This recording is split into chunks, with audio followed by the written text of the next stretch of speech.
Are we gonna announce that we're going live? Sorry. Oh, we are. Welcome to another edition of Mass Mats and Mayhem. I'm your host, Justin Harvey. You can find me on Twitter at JustinHarvey75. You can find the entire show on Twitter at MMMShow75. You can find Byron on the streets begging for money because Vanilla Ice is working on Dancing with Stars this week and not building a house. How you doing, Byron? I'm hearing some weird feedback. I'm also hearing myself buy stuff relentlessly off of bnhphotovideo.com because when I'm not working, I buy stuff that I don't Isn't that need. a little bit counter to the idea of you're not working and not getting paid and should probably be saving money and not spending copious amounts of it on a store that's 3,000 miles away in New York City? Well, I bought some stuff last time I was in New York. So now I'm buying it actually at the place. I buy the plane ticket, then I go there and buy the stuff and then come home. Oh, that makes it a lot more affordable to actually fly there and not just pay shipping. You save on the free 2-day shipping. Well, as you folks have probably noticed, or if you're listening to the audio version of this later, you probably haven't noticed, the one of the two Lucha Gringos in the world, Casey Nielsen, is not here with us today. His contract is a bit of a tricky thing for me these days. Basically, we renegotiated with Casey and we kind of came up with a contract for him to keep him on the show. And part of that was, we just thought we were signing a contract to basically give him a chair with a back. But also there was a clause in there about multiple episodes in a week. So apparently, because we did 2 episodes last week, Casey is now unavailable to us this week, even though the week before that we didn't do an episode at all. But apparently the contract states that that's basically just our fault and our bad. And since he did 2 last week, he doesn't have to do 1 this week. So he declined to be on the show this week, is basically what I'm saying. What do you think about that nonsense, Byron? I like how we were able to negotiate loopholes in this contract to keep him off the show. You're a jerk. I like having Casey around because I don't feel like I'm smangry enough for our audience. I mean, he's hashtag smangry one. It's nice to have someone that makes us look handsome on the show. And we don't have to dress up when he's around. That's true. And we're maskless this week, but we got a few things to talk about. And the biggest one of all is going to be this episode of Lucha Underground. I've seen it multiple times now, and I don't have any notes this week. So hopefully the fact that I've seen it multiple times is good enough for me to remember everything that I want to remember. But if I trip over something, people don't hate me. I mean, like last week on the UFC 203 recap show, I said that Mickey was the one who ran across the ring, even though I knew in my mind I could see CM Punk doing it. But like, I'm just like that sometimes. I can't help it. I don't know what the hell I'm talking about. Anyway, this week's episode of Lucha Underground, Season 3, Episode 2, The Amulet, freaking amazing. We saw it last week on the big screen, which was super duper amazing, at the Paley Fest at the Paley Center in Beverly Hills, which we talked about on the last show. So if you didn't hear some of the awesome stuff that went on there, go back and check out that podcast. You know what else we did? What else did we do? I'm getting this weird sound on my headphones. Uh-oh. Getting a weird cycly weirdness thing. I'm gonna go off my laptop speakers for a couple. Yeah, go a second. For like a few seconds, just to see if it's my headphones. My expensive, soon-to-be obsolete corded headphones. That's not going to happen, Byron. There's no way they're going to take the headphone jack off of. I don't know if you guys heard this, but they're talking about Apple sent out a survey asking Mac Pro users if they use the headphone jack on their computers. Like, we're not buying your freaking AirPods, dudes. Like, AirPods are cool and everything. I get it. They work good with a waterproof iPhone, but unless you're going to give me a Mac that I can submerge and do editing at 300 meters under the water, I want a headphone jack, or I'm just never going to buy an Apple product again. That's the stupidest thing ever. Yeah, no, they got it. Oh, now I can hear you. Yeah, I'm hearing that on my computer. Byron's got a weird time warp loop going on. I wonder what the deal is. Maybe I don't know. Just hang up and call back. I wonder. I'm gonna go. I'll live without you. I'm sure our audience will be fine without you too. No. I'm why everyone watches this show and like listens. I don't want to do that to the show. Well, you could log back out and come back. That'll probably fix it. Anyway, so we saw this episode. Okay, What? I'm on the TV right now. You're on TV? On Lucha Well, Underground? I'm gonna try and keep it in the back. I don't recommend watching the webcast of this interview while participating in it with the sound on. It gets confusing. Is that why you're having a weird loop? No, I just did that. No, it's like a pop and then a little bit of a crackle, and then it goes away. Yours. But if you don't hear it, then it's just on my end, and it's not. Yeah, I think it's just on your end. So as long as you can hear what I'm saying, or you could just ignore me and just talk over me, I guess. That wouldn't be anything new either. Anyway, the Amulet. Yes. Freaking amazing episode. Like when we saw it in the theater, this is a perfect episode to see in the theater because the vignettes were like seeing a whole movie this week. It's all this concurrent story and it's running together about the this amulet thing. And we're getting caught up on what's going on with the cops. And, last week I was talking about, I wonder what, the cops think about Dario getting sprung so fast and if that was what they wanted. But I think we're starting to see now that there's a whole lot more at play. We thought that Delgado was pulling the strings on Captain Vasquez, but it turns out that she kind of has her own plans going too. And I'm glad to see that Carmen Perez is really, there's a reason why they cast a real actress in this part, I think, because it's going to be a meaty part. Yeah, it's actually pretty crazy how much Lucha Underground pushed the envelope and added, or they just went like way beyond normal convention in so many different ways in this show. And the obvious one is the match and the violence in the match. But then in these series of vignettes, they added flashbacks. They told the story of this on a different narrative timeline than what we're watching in the episode, because they're talking about Ultima Lucha Dos in the future at some point. And then months later, they have another scene and all this. It's basically the story exists in a room with like 4 walls, a door, and a window. And then they just removed one of the walls in this episode. So now they can push further out and bend their stories to bring more into that room.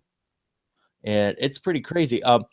And also that what's interesting is that Cortez and Joey Ryan aren't the strongest actors, and they definitely were not at the beginning.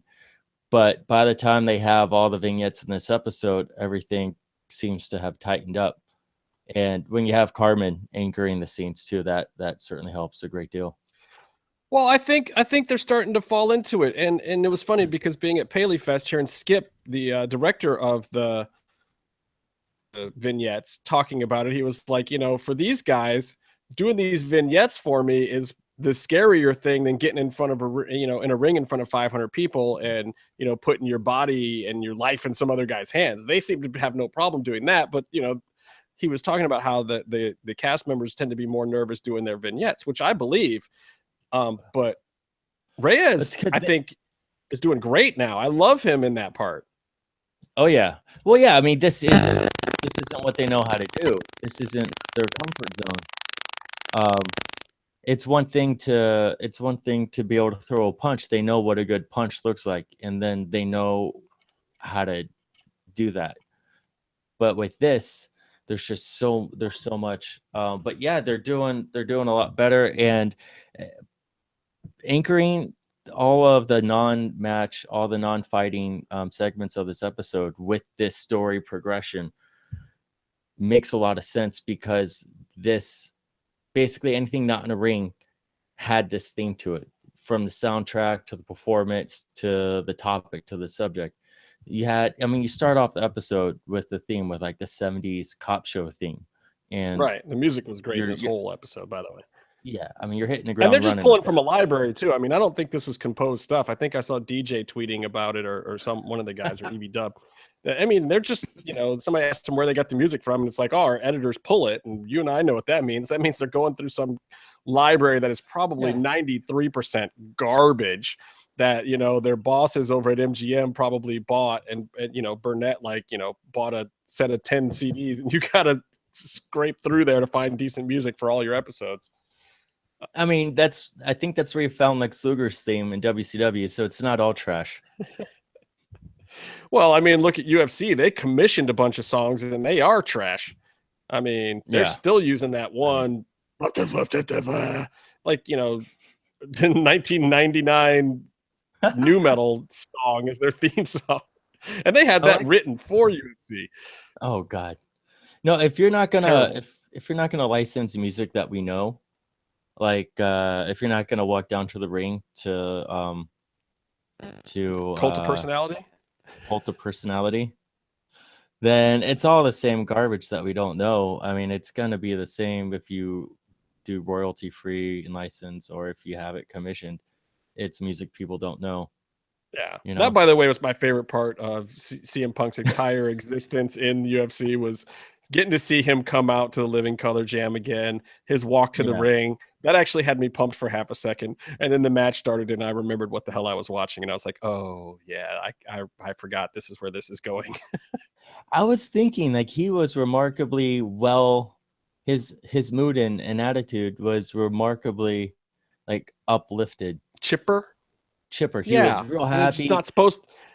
And it's great for him that was his goal and he gets to do it. But and when he was walking around the ring, like, I thought like he walked around and he walked in front of Gall as a way to sort of impose himself upon his space.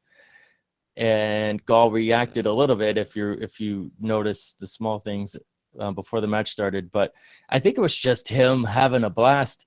And then he just kind of lost the fight and tapped out, like you were complaining about. He didn't seem like he ever flipped the switch. He thought he was going to spar somebody. Whatever. Yeah. Anyway, so the first segment, UFC review. I'm gonna get back to Ricky Reyes. Yes, Mr.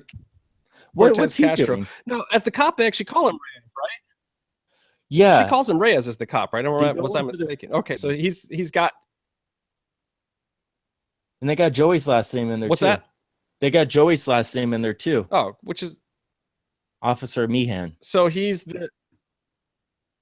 Right. So they get to use their real names as the cops and then their work names as in-ring performers. That's pretty cool. That's it's a show. You don't really. It's a show that has layers. They made it that way on purpose, so that way, every time you watch it, you get something new out of it, I think. Yeah, and I don't think I'd ever caught that before, but I'm sure it's probably been the case the whole time.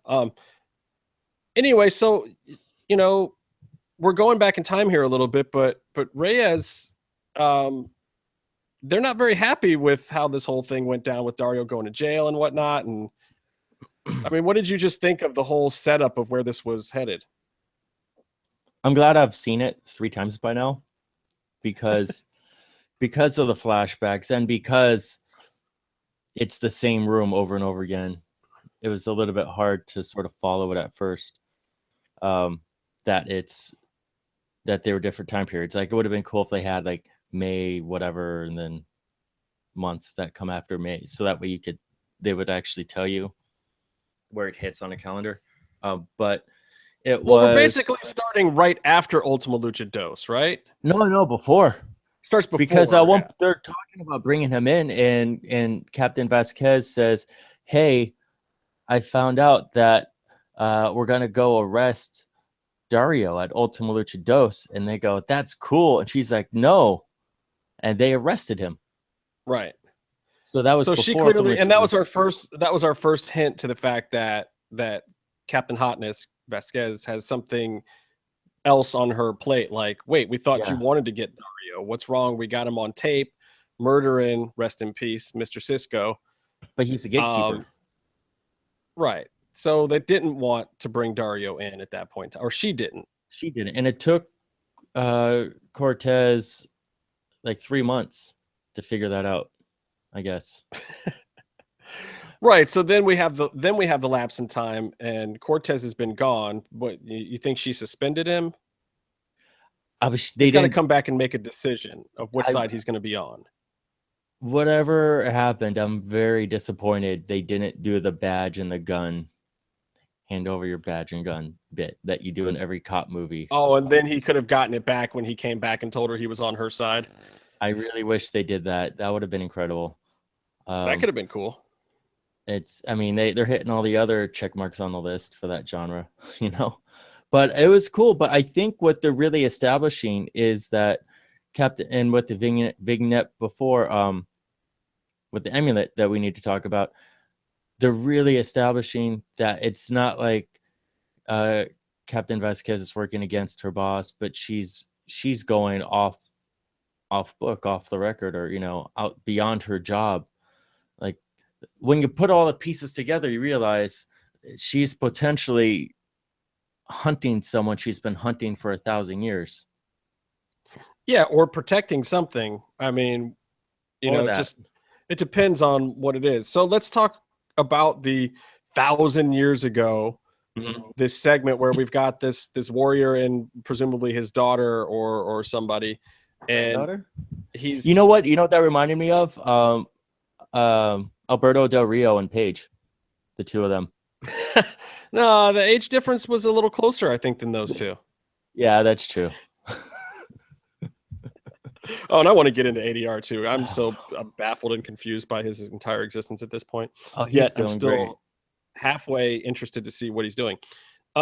Yeah, so you go back in time here, and I noticed there were some comments about oh, does that make Aerostar the same age as Captain Vasquez? And that doesn't work at all, because Aerostar's a time traveler, so he's only as old as he's been alive.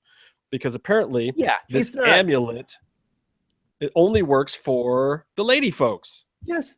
Which so I think Aerostar isn't immortal. That's ridiculous. That's silly. Right. That was my comment back about it on Twitter was, no, Aerostar is a time traveler. So he may be from the same time. We don't even necessarily know. But yeah, just because he can travel 1,000 years doesn't mean that he's 1,000 years old. Yeah, obviously. Anyway, Aerostar could be. This girl's given the amulet from her grandfather or this old man because he's dying and he needs this little girl to continue the fight for him. Yeah, but how was he ever in the fight if it doesn't work for women or for guys? I mean, he's holding that's the why amulet. he was Obviously, dying. he was just kind of keeping it away from someone else, I guess, at that point. You would think that he would have figured out that he should have just gotten a woman warrior moments before he was dying. Yeah, maybe a little girl, not such a good option. But I like the fact that they also included that when she became a woman was when the power would become effective. Well, so hold on. That we don't have some 8-year-old wrestling all the time in Lucha Underground, because that'd be really kind of creepy and weird. I mean, so when does that happen? Like 13? You know what I mean? I guess that would depend on what age Vasquez is, because if she's the person that is getting the amulet, which I think we're being led to believe she is the one that initially receives the amulet. Yeah, the first time I watched it, I thought it was Katrina, because I had Katrina in my head as the immortal person, and then that answered the question. Right. Why. And I said we would talk about this week, but Katrina is only 197 years old. Yeah. Which I'll get into in a minute. But so we're assuming at this point, because of the transition out of this flashback where this warrior is giving this warrior child 1,000 years ago, this amulet of immortality that only works for fully matured women, that she is in fact that woman.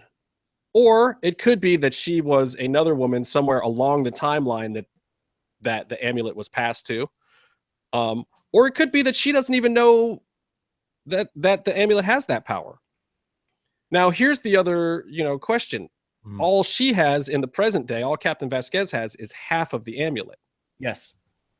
So the question then becomes, does half of the amulet bestow all of the power? There's so many. This felt like it gave a lot of answers until you start thinking about it, and it only gave you more questions. You have that. Like, is Captain Vasquez holding on to more or less a piece of evidence? Or did she lose half of it? Was half of it handed down and she's on a quest to find the other half? Or did she lose the other half? Right. So we don't know that she's necessarily immortal. And then Katrina, does she Right. need this for her immortality? Is she already one of those ghost people? Or does she need the other half for what she's using Mil Muertes for like capturing people so she can get life forces out of people? Well, yeah, and that becomes the real question, because we all know that Katrina is older than she should be. She has powers that are not of a normal realm. She looks great for her age, though. Yeah, she definitely does. Even though she was wearing white at the Paley Fest, which I thought was very strange. She wasn't wearing her customary black attire at Paley Fest. Anyway, her black painted on pleather suits. Yeah, it really does look like it goes on with a brush, doesn't it? So at the end, we see her with the other half of the amulet. I'm kind of putting this whole story together because I don't think it makes sense to just talk about it in little pieces, because it's kind of a bigger picture here.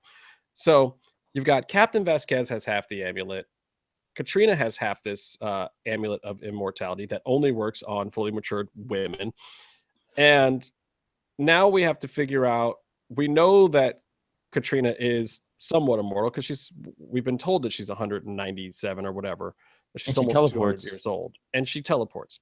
I don't know if that power comes from the amulet or not. She might just be something else, but we're getting into some serious Dusk Till Dawn level mythology here. You know, we saw an episode of that recently too, and I've been, watching the show in the past, but it's like that kind of mythology that you're dealing with here. You're talking about ancient Aztec stuff and curses and certain people who have more powers in the end of days. And it looks like to me, Vasquez is here to fight against the end of days. She wants to leave Dario in play because maybe she's trying to draw out the big boss. She's trying to maybe draw out the other half of the amulet. My theory is kind of this. I think that Vasquez is the little girl from the past. I think that she had the whole amulet for a long time, and then something happened in the past that allowed Katrina to get half the amulet, which is why Katrina has lived as long as she has. And now maybe right now they're not 100% immortal, but having half of it probably extends them long enough that they're not dying yet. That they have certain powers of youth and longevity, but maybe not immortality, because the amulet's not together, which is going to lead Katrina especially to probably want to bring that amulet together in some fashion. I don't think we're going to see her pose a in-person challenge in the temple to Captain Vasquez to get that amulet back, but I have a feeling that maybe representatives of Vasquez or somewhere down the line, maybe not even this season, I don't know, that we'll see that play into the storyline of, power struggles of trying to get both pieces of this amulet back together. And I think initially it'll probably play out between these two women. And then I think after that, we'll see how it fits into the bigger puzzle. I really think that DJ is working on like a 5 or 6 year plan at this point for the storyline. Yeah. And maybe I'm crazy, but I think it's not going to be a short term thing at all. Well, it's crazy how much when he and Roach and all of them are writing well thought out and well executed complex stories with follow through, how much they stretch out. Yeah, and I think this is one of them. I think this is a piece of the puzzle that they've probably had for a while. I mean, it makes sense with the Katrina's age thing. I was surprised to see Captain Vasquez thrown in there, but I think that's awesome. I think it's a thing where they're adversaries, but maybe they don't know how close they are to each other. Maybe. And at some point, whenever it happens, they'll bump into each other in a temple. We'll see. I know, I think Carmen was out at the temple, but I never saw her taping anything. So you never know, which is pretty cool. I figured she was just doing vignettes backstage and she just came to watch to see the product in person that she's been a part of. But maybe she came and filmed some craziness. Maybe she did some stuff. Who knows? I really wonder. I mean, there's no way you could wrestle a match in an empty temple and then add B-roll to it. Don't tell that to TNA, who seems to think that telling all of their fans and viewers to not show up for a match is a good way to go. No, but they're advertising an empty arena match, and it's like, well, how's that different than any other one? You know, I don't know. I don't know what their gimmick is with that. TNA, I was like, what? Do you think this is going to pop a number of a fact that you've created a match that's so that nobody even wants to see it live? I mean, come on. I feel bad because Rockstar Spud is in it, and I think he does good work. And from what I've seen of his character stuff, I think it's all right. I think it's good, and really good for him. I don't want to put him down at all. I don't know the other guy, so I don't really care about him being in a match. But I have no desire to see Rockstar Spud wrestle in an empty building. Anyway, well, it's just it's weird. I want to watch TNA, but I really don't more than I want to. So I want to see the performers get over, but I don't want to see the product. That's my issue with TNA. But so this is the big story here. I love the stuff with the amulet. I'm glad that the episode was named that. We do have a couple of other things to talk about. It'd be really great since you stopped talking on my computer screen because it froze. Joey Ryan gave up the goods super fast on Ricky and the whole shit to Dario, and apparently he got some kids to feed. But you see what happened? He strong-armed Dario, and by the way, out of all the things that we're discussing and that we may predict on the show, I will guarantee that Joey Ryan is, maybe he has child support payments, but I guarantee that's not what he's spending the money on. You really don't think so? That guy's, I don't think he's paying any of his child support payments. Look at him. You think he's spending it on blow pops? Maybe. Either of them. He does it. But Joey Ryan at the Temple. Child support thing, why I thought it was strange. Joey Ryan strikes me as the kind of guy who has stock in Trojan. Like, I feel like Joey's smart enough to not be running around having unprotected, lovemaking. But the character Joey Ryan in the show, the character Officer Meehan in the show, raw dogs it relentlessly. All right, so he's got a little Wilt the Stilt in him. I could. It's a lot of It's just more character development, I thought it was hilarious, though. It was amazing. Like, I couldn't even come up with a good tweet for it because I was just laughing so hard at Joey and his multiples out there, his chillins. A parallel to make those, the last guy I think to hold Dario up for cash, was Big Rick. Yeah, and I don't think this skull's a prop now. Like, I was half proud of Joey at first for picking Dario's side. I was like, damn, somebody's got to side with Jefe. That's the good way to go. And then I was like, oh, but this is not the way to do it. Jefe is going to put you in the ground, dude. You are going to be Matanza soup if you go this route, dude. This is not the way to go. He's going to get Reyes first, and then he's going to get you. Like, obviously, I feel like this is leading to, in the temple, hopefully something, with either Reyes and Matanza, which would be crazy, or Joey and Reyes, and seeing them have some kind of in-ring feud or whatever. Because obviously now they're on opposite sides. The lines have been drawn, or maybe they have to tag together for a while with all this tension. Clearly they won't be a trios anymore.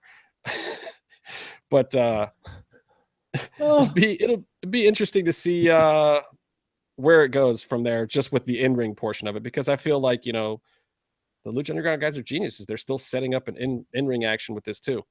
I'm glad that the crew got to turn face before the remaining two of them are most likely, one of them's dead. The other one will probably, he looks like he's on his way.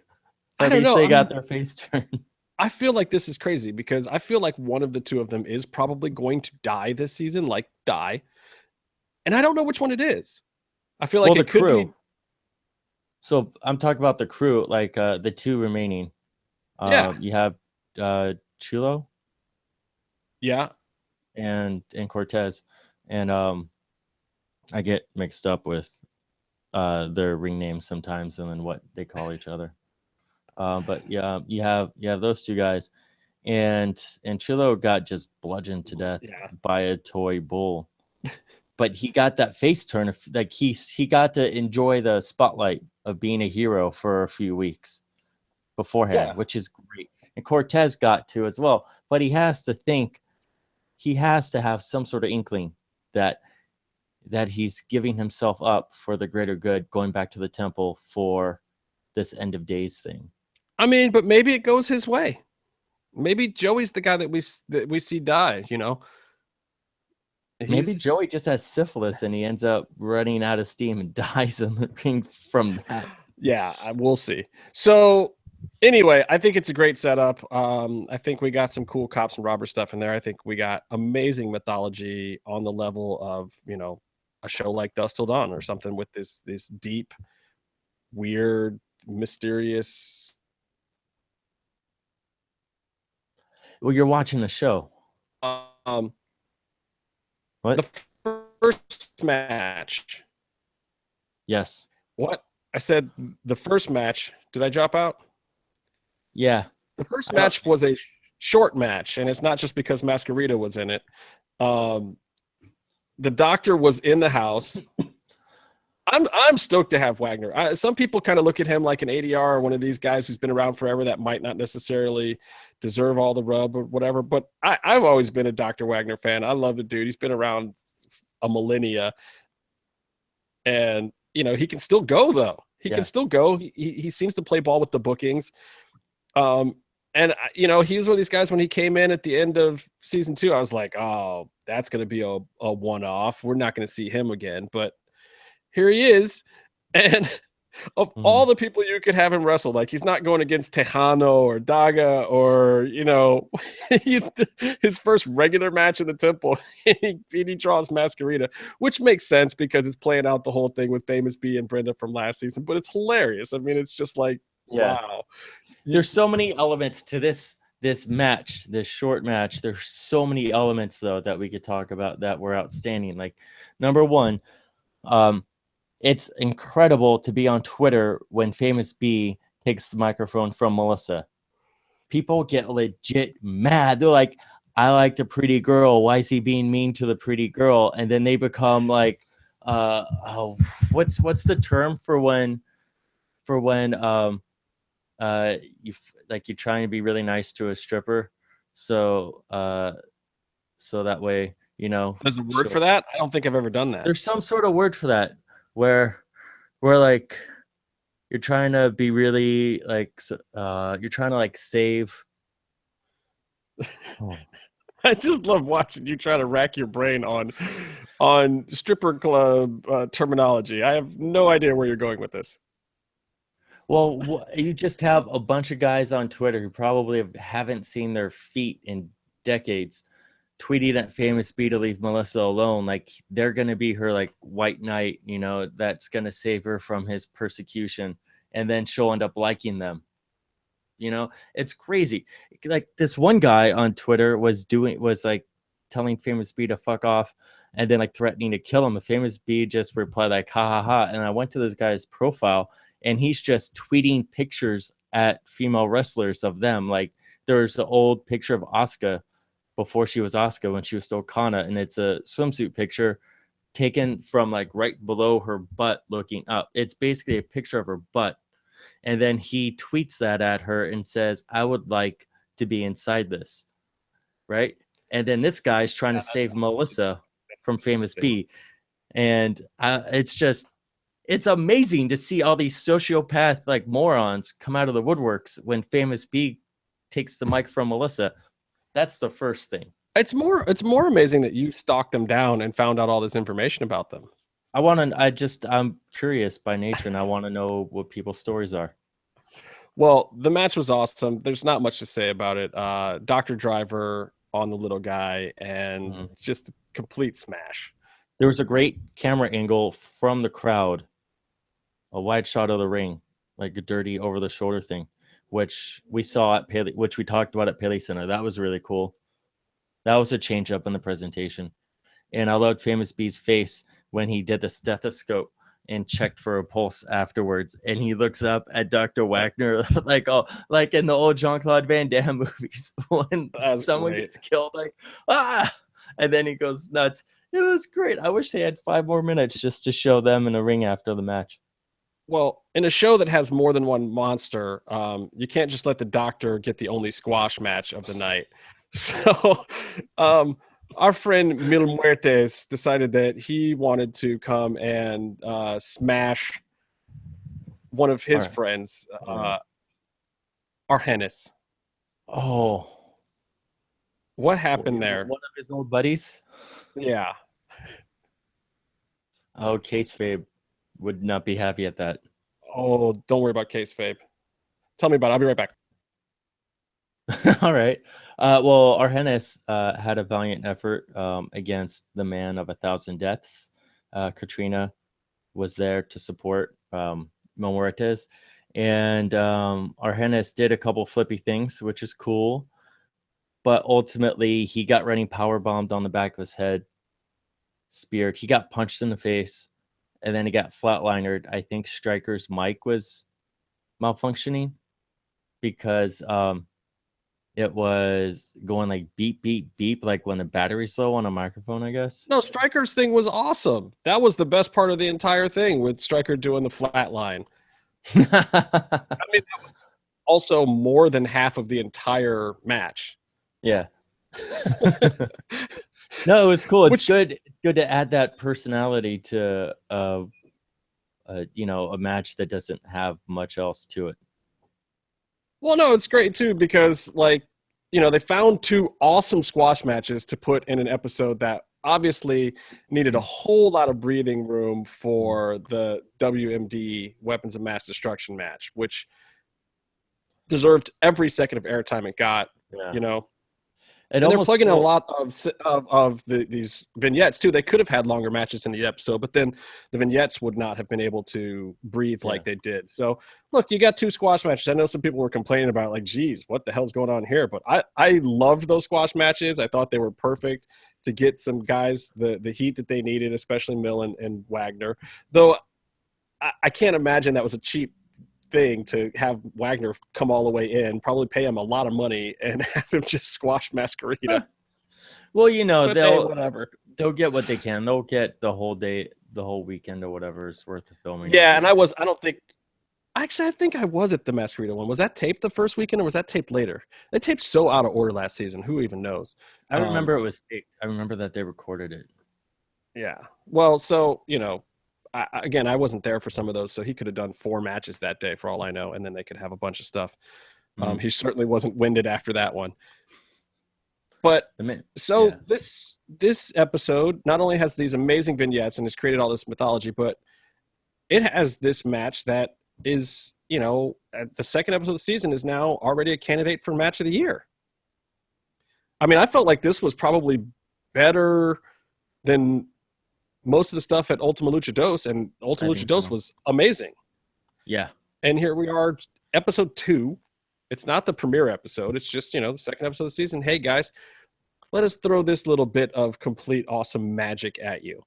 But it's also great that even though they operate in a season structure with their stories don't have to line up.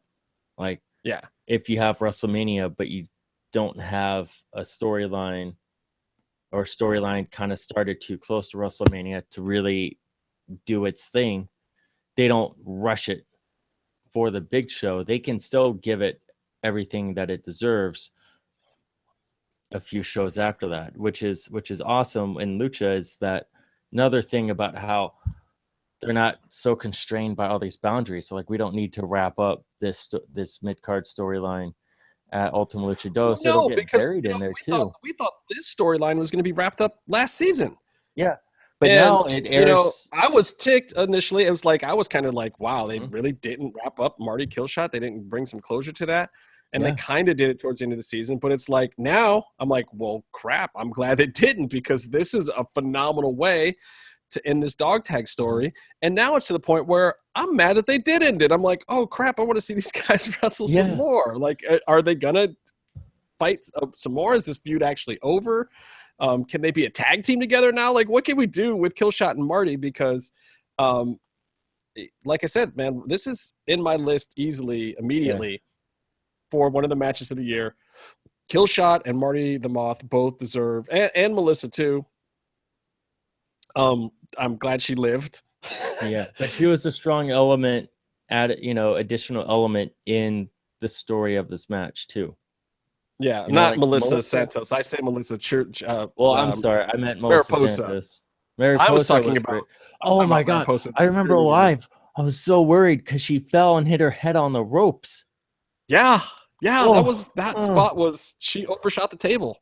That's not where normally you don't want to do that. Well, I mean, look, that ladder was so big. It was a little bit wider, I think, than wrestlers are used to. So normally on a regular sized ladder, for like a ladder match for a belt or whatever, you'd be further into the middle of the ring. So the fall that she did was timed out right for a smaller ladder. But I think she threw herself a little further back, and she still luckily caught the table with her butt, and then her head was like, she was fine, and it was a good spot, but dang, it was gnarly. And we're talking about towards the end of the match where Mariposa does the run in, she climbs the ladder, Killshot finally gets her off, and she falls down, go boom. Moths are real good at flying. Apparently they're no good at landing. They're also very good at headbutting the bottom of feet. Because he did that a lot. They did a great job of that too, because you don't like to have interference in matches. You want to have clean matches, but when you broaden your perspective and it's a story being told, of course Mariposa is going to interfere in this match. She's going to run down. She's part of the story. She's part of the characters or the cast in this. Yeah, and I was glad they kept it for the finish too, because a lot of times you'd see that run in way earlier and then you get back to 10 minutes of the match. I liked it playing out a lot closer to the ending. Yeah, and they did it in a way where it didn't really affect.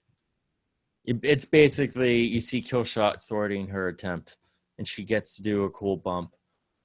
But you still get the whole match. You still get the end as it should be presented. Yeah, I mean, and I'll just talk about the finish right now. The Dead to Rights double stomp off the top of the ladder, through the table, like, wow.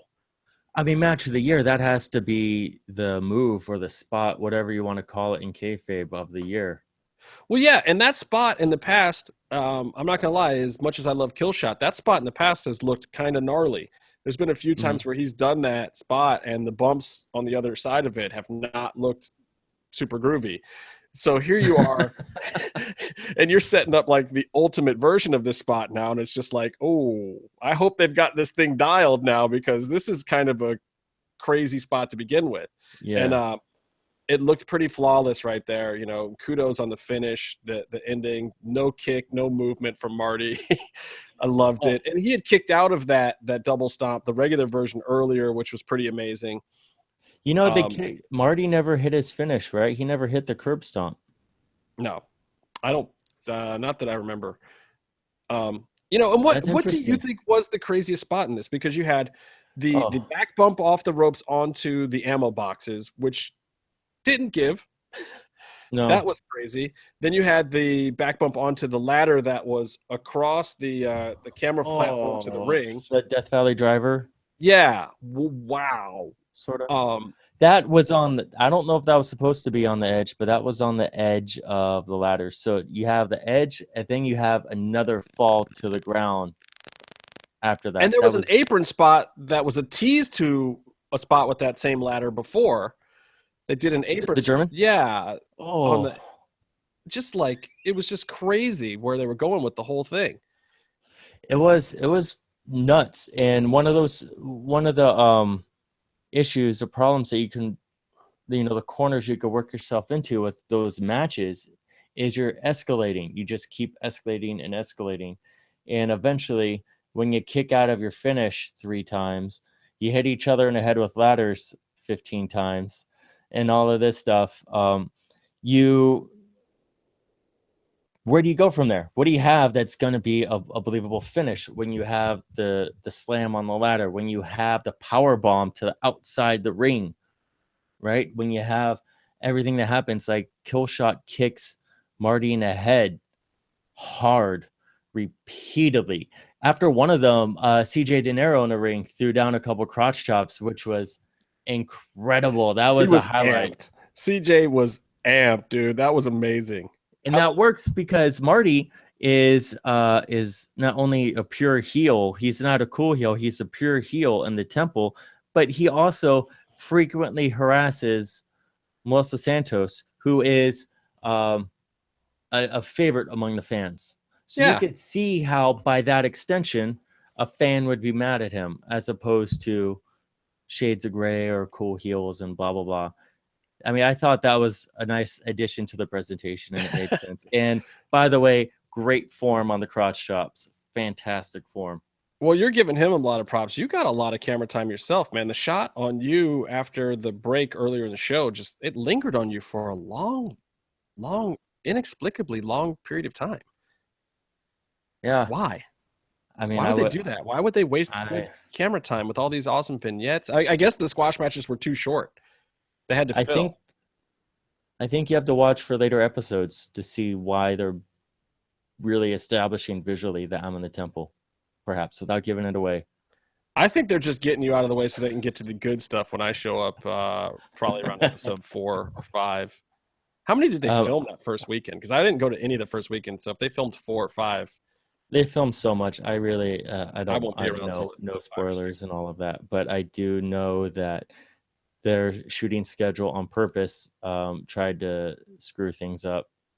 And also just for scheduling, like you mentioned, Dr. Wagner Jr. is expensive. Well, they probably only brought him in for Saturday. They shot everything on Saturday and sent him home instead of one match Saturday, one match Sunday, Right. Yeah, it makes sense. So they're all over the place, and I really couldn't predict anything. I mean, I just remember watching this match out. My mind was blown the whole time. It's not hard. You don't have to try and, amp it up to provide a good camera, crowd cutaway. You're not thinking about the cameras. You're watching two guys. No, in fact, half the time they put the camera on you to get that shot of you, and I'm like, get out of my way. You want to see what happens. I'm trying to see. You want to see what happens. But a match like that, you have to clean up. I know I'm doing this, but I was like, dude, don't get the camera out of my face. I don't care about my reaction shot. You can, I'll do a cutaway for you after the match. What's up, bro? But yeah, I know how this works. You have to clean a match like that up to present it on TV because it breathes differently live, and there's a different tempo live, or maybe just your body hurts, so you lie on the ground for 2 minutes live. Well, here's one of the things that surprised me about the tempo of the match. Marty's blade job was real early. Yeah. Like they're doing the spot up by the boxes, and the way the boxes were set up, he went right down and did the, and got himself or whatever. But it seemed like it wasn't very juicy, and I feel like he went back to it and dug it out some later. Did he flare it up some later? I think so. Unconfirmed. I don't know if he went up to Vampiro and got a couple Harley Race knuckles on the eyebrows. I don't know. But I'm sure Vampiro would not have had any problem doing that. I do want to unofficially congratulate Vampiro on this match. Yeah, this had to be one of his. And I mean, you could hear him marking out on commentary. He was talking, going nuts. But he's also talking on commentary like he's sending a love letter to somebody, and he's really talking about the violence. Like when they pick up the grenade shells or whatever, and Marty is just juicing everywhere into his face paint, and Killshot's doing ridiculous apron spots. Vamp is just like popping like he's proposing to this match. Yeah. He's like, I really like this match. I'm Vampiro. This is a really good match. I really think it's a great match. The match that I agented. I'm sure he did. Right. I mean, it has to have been him. The agents have all their different specialties, which is actually pretty interesting. If you look at Vampiro, London, and Chavo. Look, if I was going to go into a ring and it was going to be my job to try to, create a snuff film and murder somebody in front of 500 people, I would definitely want Vampiro to be the person choreographing it. Yeah. That's just me. it's great they have that diversity in that way, you know. They can deliver on various different levels. But it was crazy. The one thing though, where I was sitting live, which you know where I was sitting because you saw me half the match, it was on the other side of the ladder for the finish. And when they are going up and they're setting that up, especially live, like they take a little bit more time, and you can begin to tell what they're going to do. And this is like a double stomp that's supposed to be on the face, and now off the top of this scary tall ladder through a table. Yeah, that ladder was ridiculous. That was like the ladder they Yeah. used to clean the windows on the Citibank building or something. That thing, I mean, that's the stupidest, tallest ladder I think I've seen in one of these matches in a long time. Yeah, we didn't see Especially the actual in impact. the middle of the ring. Like you've seen ladders that tall in tables, ladders, and chairs matches in WWE, but they're always the ones on the outside. They never bring ones that tall into the ring. But you know, in season 4, they're now going to put that ladder in the inside of the ring and then jump to outside of the ring off the top. Yeah, let's wait for Angelico to be healed up so he can do that and break something else. He'll probably be fine after that, but he'll break his arm. He'll break his arm on the way to the ring in the next match after. He'll do an arm drag, but his arm will stay with the guy he just threw. Typical. Yeah, so a lot of, was it you or J-Man? Somebody was pointing out some of the Reddit comments about this match. Oh, it was me. And people comparing it to like, oh, when Lucha Underground does a match this violent, it's all brilliant, but in CZW, people would be condemning it and whatnot. Like, first of all, that's not ever going to be me. I'm an old school ECW fan. I'm like, if the finish doesn't involve tacks on a flaming table and New Jack hurling himself off the balcony through like 5 chairs and a bookshelf, then it's not even a finish to me. So I certainly am not the person that would say that, but I get what they're saying. And I feel like Lucha Underground exists in a place where they can do this from time to time. It's not going to be all of them. Like, the Boyle Heights bar fight had some crazy stuff in it, and a couple of these other matches, and throwing Mundo and Alberto throwing each other through windows and all that kind of stuff. Like, I think Lucha Underground's a place where you can do occasionally these hardcore style CZW or ECW or XPW style crazy hardcore match. Yeah, they had a few good ones. I mean, that was probably the best stuff in XPW, Well, but I mean, as a company, I wouldn't. Well, yeah, but I'm just saying, like, I don't think it's as pointless as, and I like CZW, but I don't think it's as pointless as it is there. I think that these guys are doing it for a national TV audience. They're actually going to get real kudos for it, and it's going to be part of a show that has a storyline arc. So I think the longevity of these shows and of this show in general is going to be better than a lot of wrestling shows. It's not going to be as transient and come and go as, a lot of these other wrestling shows. Like these other guys, it's like, you want to see something like this in CZW, you got to go buy the internet feed or the one episode, the tape, and like how many people have seen it. As much as Lucha Underground might not be as high rated as WWE, at least a lot of people are seeing it, and it's kind of more immortalized here than it would be there. So to me, it's like, at least if you're going to do it occasionally, do it big, do it right, have it worked out well. Like you said, the pacing of this match where you're doing spots that are escalating on this level was still great. And I'd like to see, if Lucha Underground can keep upping the ante on matches like this without getting too ridiculous and showing some of these other promotions that they don't have to kill 2 dudes with cattle prods and barbed wire, but can still do hardcore matches from time to time that are quality like this one was. Because this was a hardcore match. Let's face it. This was not, expert technical wrestling here. And there were some of that and some great moves, but this was a hardcore match. I mean, they brawled around the whole building for 5 minutes before they even got to the ring. Mm-hmm. Yeah, it was ultimately like what you're used to seeing, old school like storyline development, angle development. You're used to seeing the cage match when there's no other options between 2 guys who hate each other. Yeah, and that's what this feud did. Like to the point where we thought this was going to be wrapped up last season. It was like, even Dario said, like, you might be done with him, but guess what? He's not done with you. We're going to finish this once and for all. Weapons of mass destruction. This is how you book wrestling, people. You let a feud play out. You let it gestate. You go back and forth a little bit. You find new variances on it, and then you give us something big and worthy of a payoff. This was a big, big match, and these two guys showed out in this match. These are two young guys that if they're not on your radar now, if they're not in your top 10 of guys to watch moving forward, then you are just wrong. You hate wrestling. You should stop watching it. These guys are fucking amazing. And what they did and how they turned a corner, both of these guys. And we saw them come in. We saw them early at Lucha Underground. These are guys that worked for it and were more and more impressive every week, to the point where I don't think their characters were supposed to be as big as they are now. And I don't think that I wonder there's a limit on it. I think that these guys could be at the top of the card in a year in Lucha Underground. And then if they wanted to go somewhere else, probably could have their pick of where to go and what to do. Well, these guys are going to be huge stars. They main evented. They had a huge main event on Wednesday. Yeah, which is huge. That was it. And EV Dub, to bring it back to Twitter, EV Dub posted a picture of him and Marty, because they met on the old school Steve Austin Tough Enough. And it's great to see that not only has Marty come from season 1, being the nerd outside who wanted to be a part of the show, that, you know, almost like being like one of us. I want to be in the ring. I want to be in the temple, blah, blah, blah. And there's nobody who thought he'd ever win a match.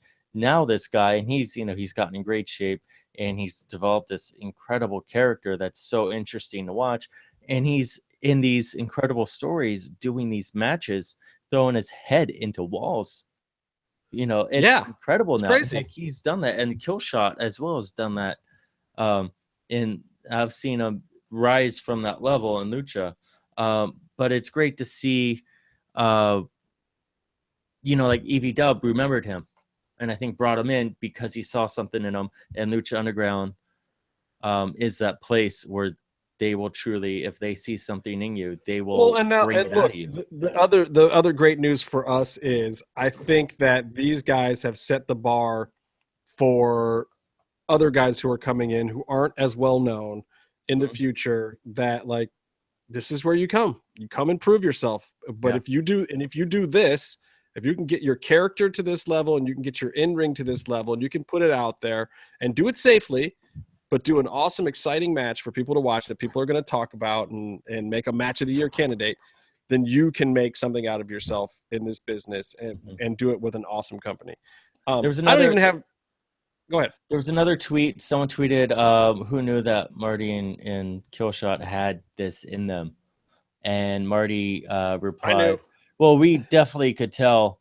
I know, like, stuff we were picking up on stuff, but at Ultimate Luchadores and the Battle Royal being there live, these two really stood out. But he tweeted that, or someone tweeted that, and then Marty quoted and replied, "We did," it's really great to see, them feeling the accomplishment of what they did. We do have a question on the YouTube. If you can also watch us do these live on YouTube. What's the question? I'm glad you're monitoring it because I'm in the Google Hangouts window. Albert C. wants to know, it's Alberto, who has an awesome cat, wants to know, how many stars would you give WMD ?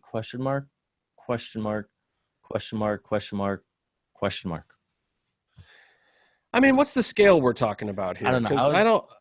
I'd probably say 73 stars. 73 stars.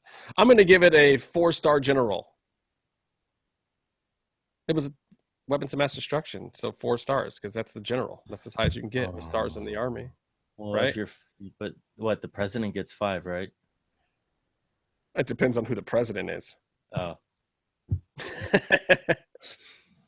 How many would Trump get when he's president? So I'll say this. Like, honestly, I think you could top this match.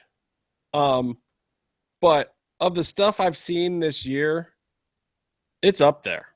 Mm-hmm. It's way, way, way, way far up there. I mean, we're talking in the 97th percentile here. It was a total package. Yeah, and I think there's room to beat a match like this. there were some rest holds. There was some slower stuff. There were, if you could get a match like this to happen with a little more technical stuff and maybe a little high flying in there too, and a little bit of mat wrestling, like in some strong style. Like if you could work a few more things in there, it would be a perfect match. And this is just me nitpicking at this point. Alberto wants it on a scale of 1 to 5, apparently. So my 73 stars. Okay, on a scale of 1, on a scale of 1 to 5, I'm going to give it a 4.2. Yeah, I would give it a 4. I agree with you. I think more from a storytelling point. I think this brought them to another level. Yeah, and really, you should know the name of Marty and Killshot by now, Marty the Moth and Killshot.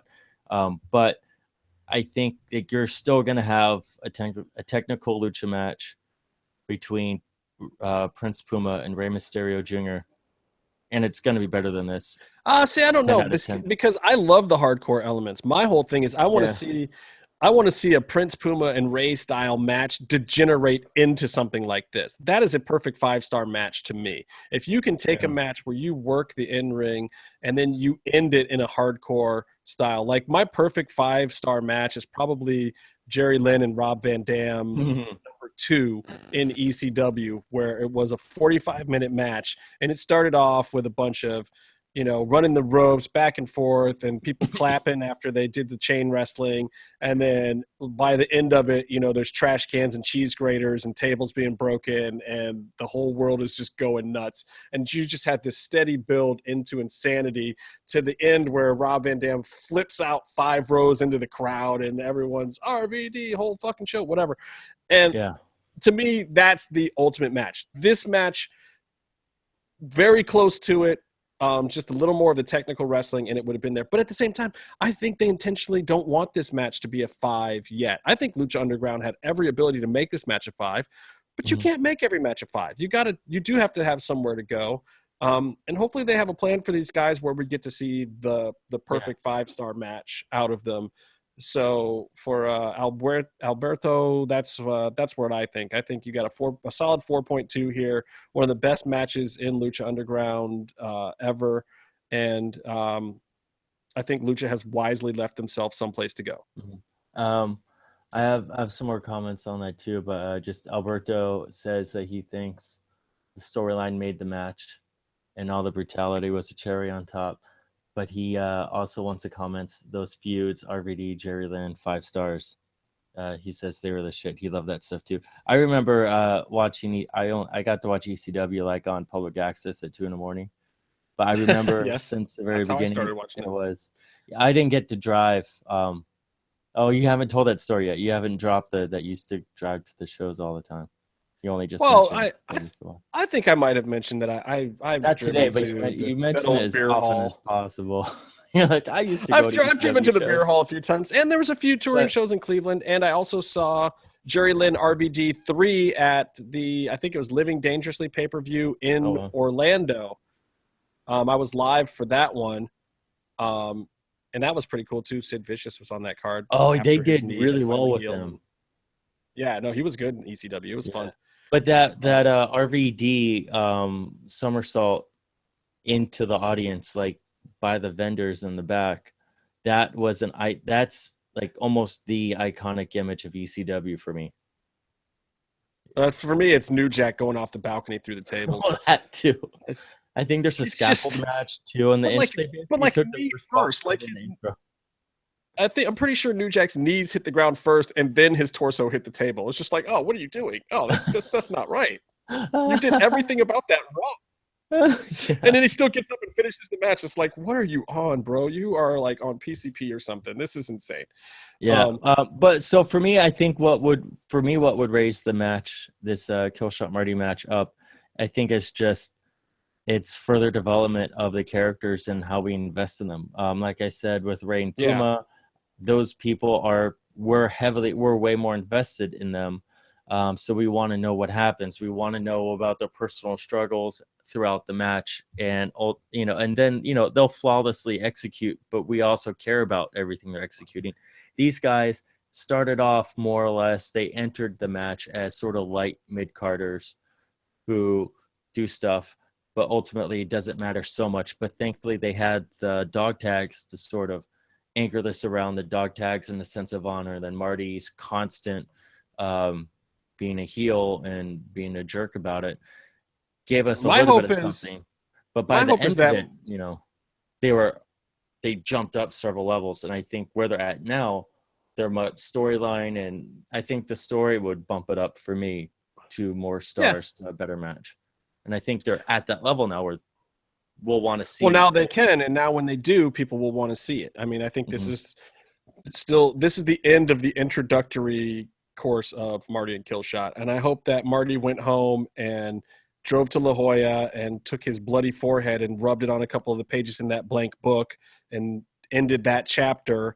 Let's turn a new page and see what Marty's got next. I think he lives in Utah. Kayfabe Marty. Come on, Kayfabe Marty, dude. La Jolla, California, where the rich people go to play. It's hard to keep track without Kayfabe. Anyway, so great episode. Great episode. You know me. I love to find bad stuff about episodes. I love to talk trash. I love to nitpick. Just so that one of these days, Puma EV Dub is just going to haul off and hit me in the face. Oh yeah, go ahead. You can mention Puma because it played into. They had multiple, or all. I guess all the vignettes had multiple stages, or several stories had multiple stages being told here. So you have Puma coming in at the end of the Mill match, and then Katrina backing him off. But you have Puma Dark now. Yeah, it looks like Puma. We don't know that he's officially Puma Dark, but looks different. He's acting different. Yeah, but he's making moves that Vampiro told him to do, which is interesting, very interesting. But I mean, that guy, he's badass. I mean, he's a flippy shit guy, but he'll do some damage. He's a flippy shit guy with abs. He has a lot. I haven't finished counting his abs. Yeah, I don't think you can. It's infinity abs. But that should be the name of this workout program. Infinity abs with Prince Puma in Boyle Heights. I remember watching him do what's the thing where you go down, push up, sort of jump, and then down, push up. What are those called? It's a football thing or whatever. I don't know, burpees or something. Burpees, yeah. And he does burpees one of those. I saw him doing burpees with backflips. Like it was nothing. I was like, oh, that's easy. That looks like I could do that. Fuck you, Ricochet. God damn it. That's ridiculous, dude. But then Ricochet, just stop flipping because it's ridiculous. But then after the episode, Mill is just punching stuff and the whole temple is shaking because he's so mad, which is awesome. But it's also he wants to kill Puma, and I was completely distracted by the amulet at that point in time. Yeah. But yeah, Mil Muertes ain't nothing to fuck with. I mean, he is serious. We got to see the first Mill and Puma match was more one-sided than I think the next time they fight will be. But I like this too as character development and storyline wise. This is one of the things hopefully WWE takes note of. You take the belt off of a monster, you need to give him some fuel to the fire to keep his heat.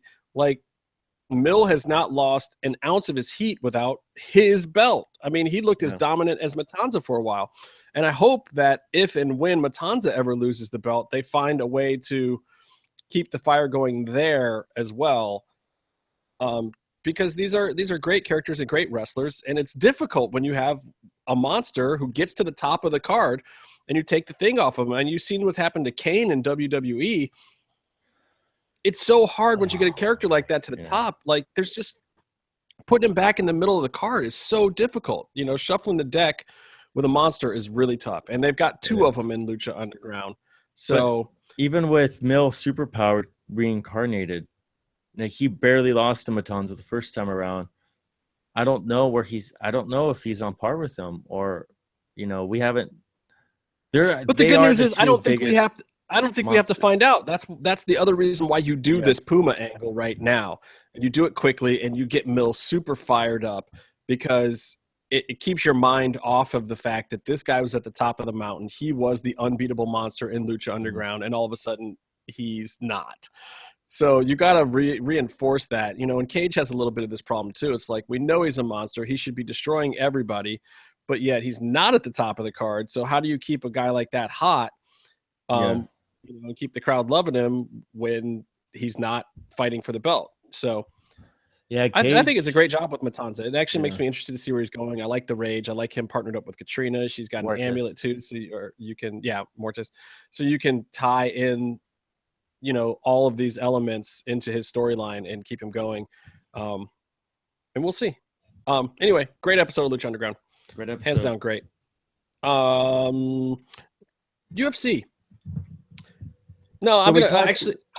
Well, let's talk about UFC, and then we'll talk about ADR when we close. But Yeah. you had a couple of points about the Rogan thing. Now, what were you saying earlier about? So Joe Rogan was he was tweeting about, and he was talking about how he requested that he doesn't do interviews he doesn't do post-fight interviews with a fighter who was just knocked out. And I think in this day and age, as we are just constantly evolving the discussion about head injuries, I think it's a great point. I mean, there's a lot of factors in play here, though. A fighter just got knocked out who was a friend of his, and then in the post-fight interview kept adamantly referencing a tap out that clearly never happened. And yeah, the Reem was saying he looked a little foolish because his brain was a little scrambled. You get some memory loss, so this or that. Now, but they're also friends. I don't know about that either, though, because I went back and watched it too, and what happened was, what I think Reem thought the tap was Stipe had his hand here on his shoulder at one point when they were in the hold, and then he curled his fingers under, and he did it like this, like he was moving his hand and curling his fingers under. That he's also doing so he doesn't show or look like he's tapping out, and he's trying to be able to try to pummel under again himself to break the position. But when you're just feeling the movement on your shoulder, it probably feels like a tap. But the fingers were underneath. It wasn't like this. It wasn't, Stipe wasn't trying to give up. Right. Hopefully Reem saw that. I thought showing the footage twice was excessive when the first angle was plenty good. But I think it was they showed it twice because after the first time, he was still adamant about it. He's like, no, watch it. That wasn't a good one. You'll see it in the other one. And so they had to, and it just made him look worse. And Joe's like, I don't want to do that to people anymore. I know. I think what you do is you show the footage the one time, you leave a little bit of the speculation out there in the wind, let him say his piece, build some hype for himself. You know, as dominant as Reem has been, he's taken plenty of losses, and a lot of them were knockouts. But at the same time, I know what Joe's saying, but fans want to see their guy, especially when you have a popular guy like Reem. They want to hear what he has to say. Yeah. And if he stands up and he looks lucid and he's able to talk a little bit, people want to see those interviews. Fighters say dumb shit all the time. Sometimes they say dumb shit when they win. Sometimes they're more concussed when they win. I mean, you think Robbie Lawler should be given an interview with half a lip and probably a double concussion like he did after that one fight? It's like him and Rory McDonald fight. Neither of those guys should have been doing anything for a long time. I mean, they should have been wheeled out on stretchers. Yeah. But, they stood up, they gave interviews. Robbie Lawler had half a lip, and he's calling out other people. It was crazy. Well, it's important for them to get that mic time too. And I think, as with any competitive athlete, they're going to want to go no matter what. The choice isn't up to them with regards to the limiting because of head trauma. But who do you give that call? Do you need to start doing that? Who gets that call, and where is the line? I think is a big question. I think maybe the lead cornerman should have maybe a say in it, or they should be able to waive off an interview on behalf of their fighter, just like they're allowed to throw in a towel in some sports. Because the cornerman, they stand something to gain from if their guy goes out there and cuts a good promo afterwards. They also stand something to gain from protecting a fighter if he's injured or he needs medical treatment or needs to be dealt with in a different way. So hopefully they're the one that's, lucid enough after a fight to help make that decision. But I also feel like, look, Joe Rogan, the way they do that post show, Dana's not calling it from the truck or whatever. He's got a director and producers in the truck that are in his ear. Joe's the one in the ring. He's done enough of these. He's also, he's also a fighter. Jiu-jitsu fighter and a Taekwondo fighter. And though he's not a professional MMA fighter, mostly because he would never pass a drug test, he does know what's up. to a point where, you know, if Joe walks over and looks in a guy's eyes and he looks a little loopy, I think Joe should just wave it off. I mean, half the time the fighters don't even know they're about to give an interview, and Joe just goes up and grabs them. Especially when they do losers, they usually don't know. But typically the only time they do losers is in a big name fight, like, you know, CM Punk losing. You want to hear from the guy because you're paying him to be a personality. Yeah. Alistair Overeem was in the headlining title fight, might not ever get another title shot again. And if he's your guy and you've been following him for 5 or 6 years or whatever, you want to hear what he has to say. You're his fan. That's part of what you're paying for. You're buying a pay-per-view. He was your guy. You just lost money. You want to commiserate with the guy. You want to hear what he has to say. You might want to hear his crazy theories about feeling ghost taps or whatever. It's tough because, you know, it's part of what the fans pay for. But at the same time, I'm fine with Joe Rogan making the call. I think he should have certain power to do it. I don't know what you do on the other shows. That corner man too. Yeah, I mean, Joe should, and I think Joe would do that. Joe just look over and, you know, like if Greg Jackson's in the corner for Reem, or actually I don't know if it was, even though he's out of Jackson's, I think it was some of his other trainers that were with him. You know, you look over to the lead corner guy like, hey, can I interview your guy, or are you cool with it? And then look at the fighter, because, you know, you're right, the fighter's typically going to just want to go and do whatever he's supposed to do. I mean, that seems to be a big thing in MMA. I don't know. It's pretty weird, but I you know, look, if Joe's got a problem with it, he really is the expert. He's done more post-fight interviews than anybody out there. He's seen a million crazy fights. He knows when a guy's punchy. He knows if a guy's, you know, I mean, he's not going to sit there and finger test him to see if he's concussed, but I say leave it up to Joe. If Joe doesn't want to do him, don't do him. I think it's interesting. I think this is something where if people were to listen to our show and tweet us, I think it'd be a good conversation to have with a broad group of people. See what guys, if you got comments on it, hit us at MMM Show 75. We'll look at it and we will respond because we do that kind of thing. I mean, Joe and the trainer, I think is probably most practical, but then also you look at it like, well, do you need to bring in the medic, the doctor? Well, but by then the doctors usually looked at him. I mean, when you're on the canvas from a TKO, the doctor comes in and checks you. When the fight is over, they make you sit there. They won't even let you get up. So if the doc is like, you take him to the back, then they should just take him to the back immediately. They shouldn't even have him stand there for the decision. You know, a lot of times people want to see the fighter stand up for the decision. They say, no, take him to a doctor. He just got knocked the F out. Just come. Yeah. Let him get to a doc. I don't know.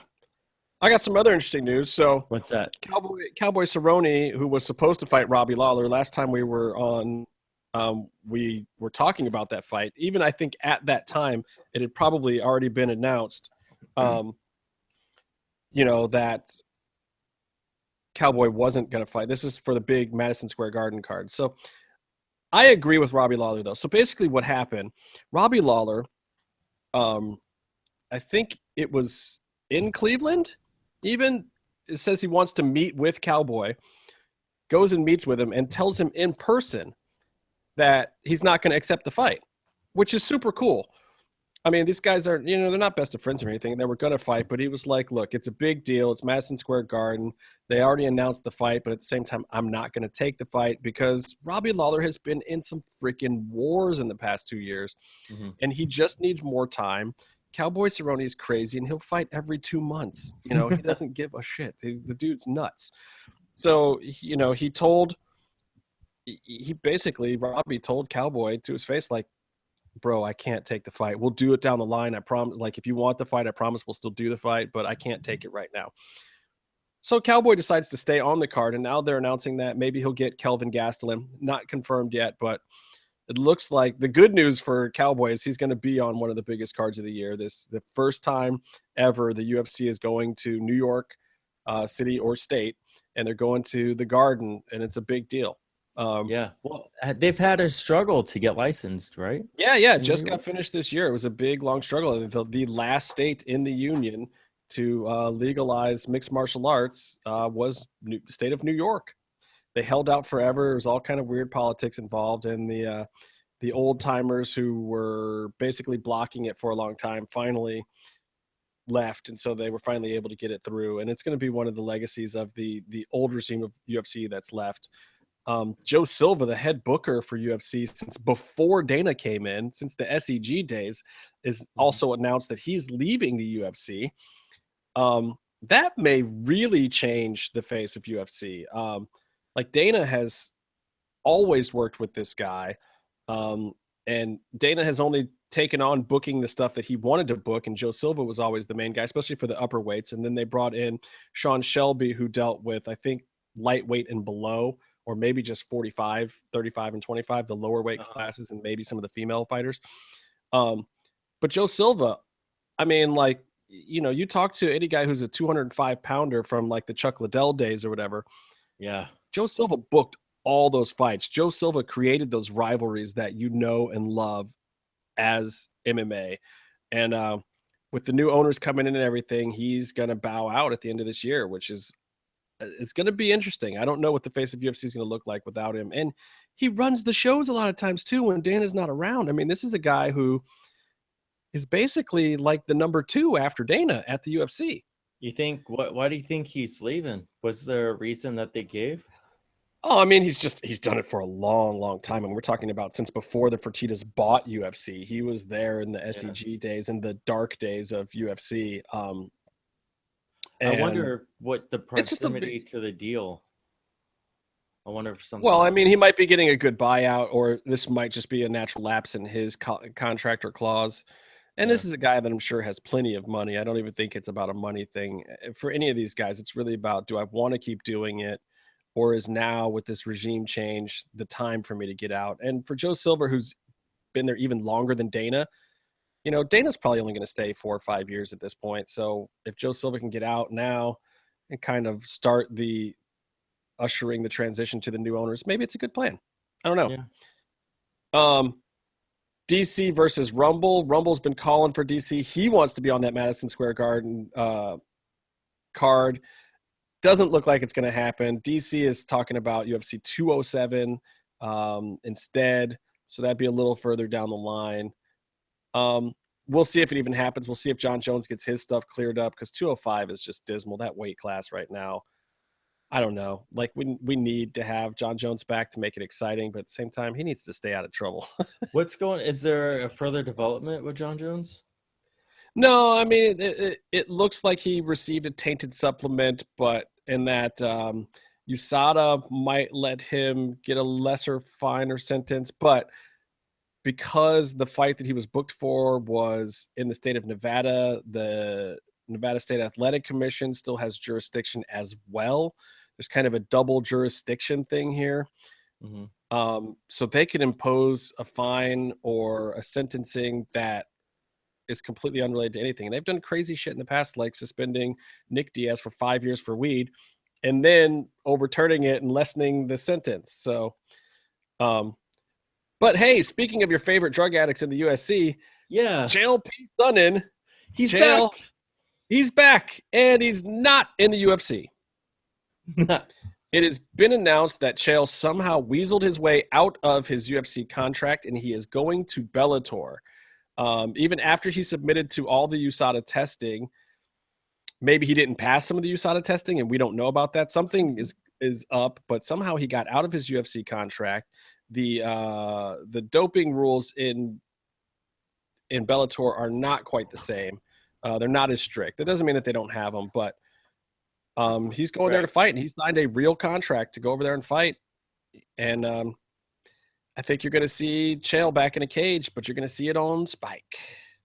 I don't know what this means for his ESPN deal or some of his other stuff. Like, I had half hoped he would come back to the UFC, because I was hoping to see him on UFC Tonight again and kind of resuming some of his spokesperson for UFC duties. I was hoping that they would kind of lift the ban on him, but it seems like that stuff just wasn't an option for him there anymore. So he's moving on, but he's coming back, and I'm happy to see it.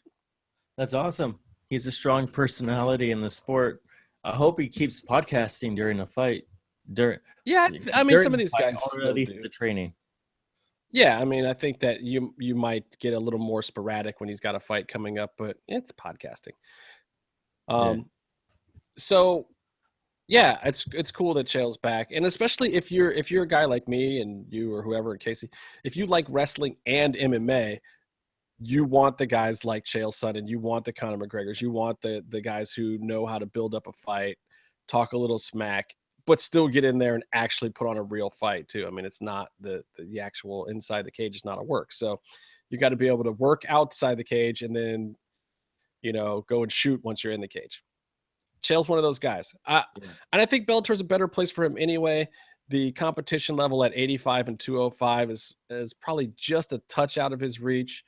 And I think in Bellator, he can win a few more fights. I think he can compete better than even you see in guys like Tito Ortiz and those guys. I think that Chael's still got enough gas in the tank to beat. Tito. Yeah.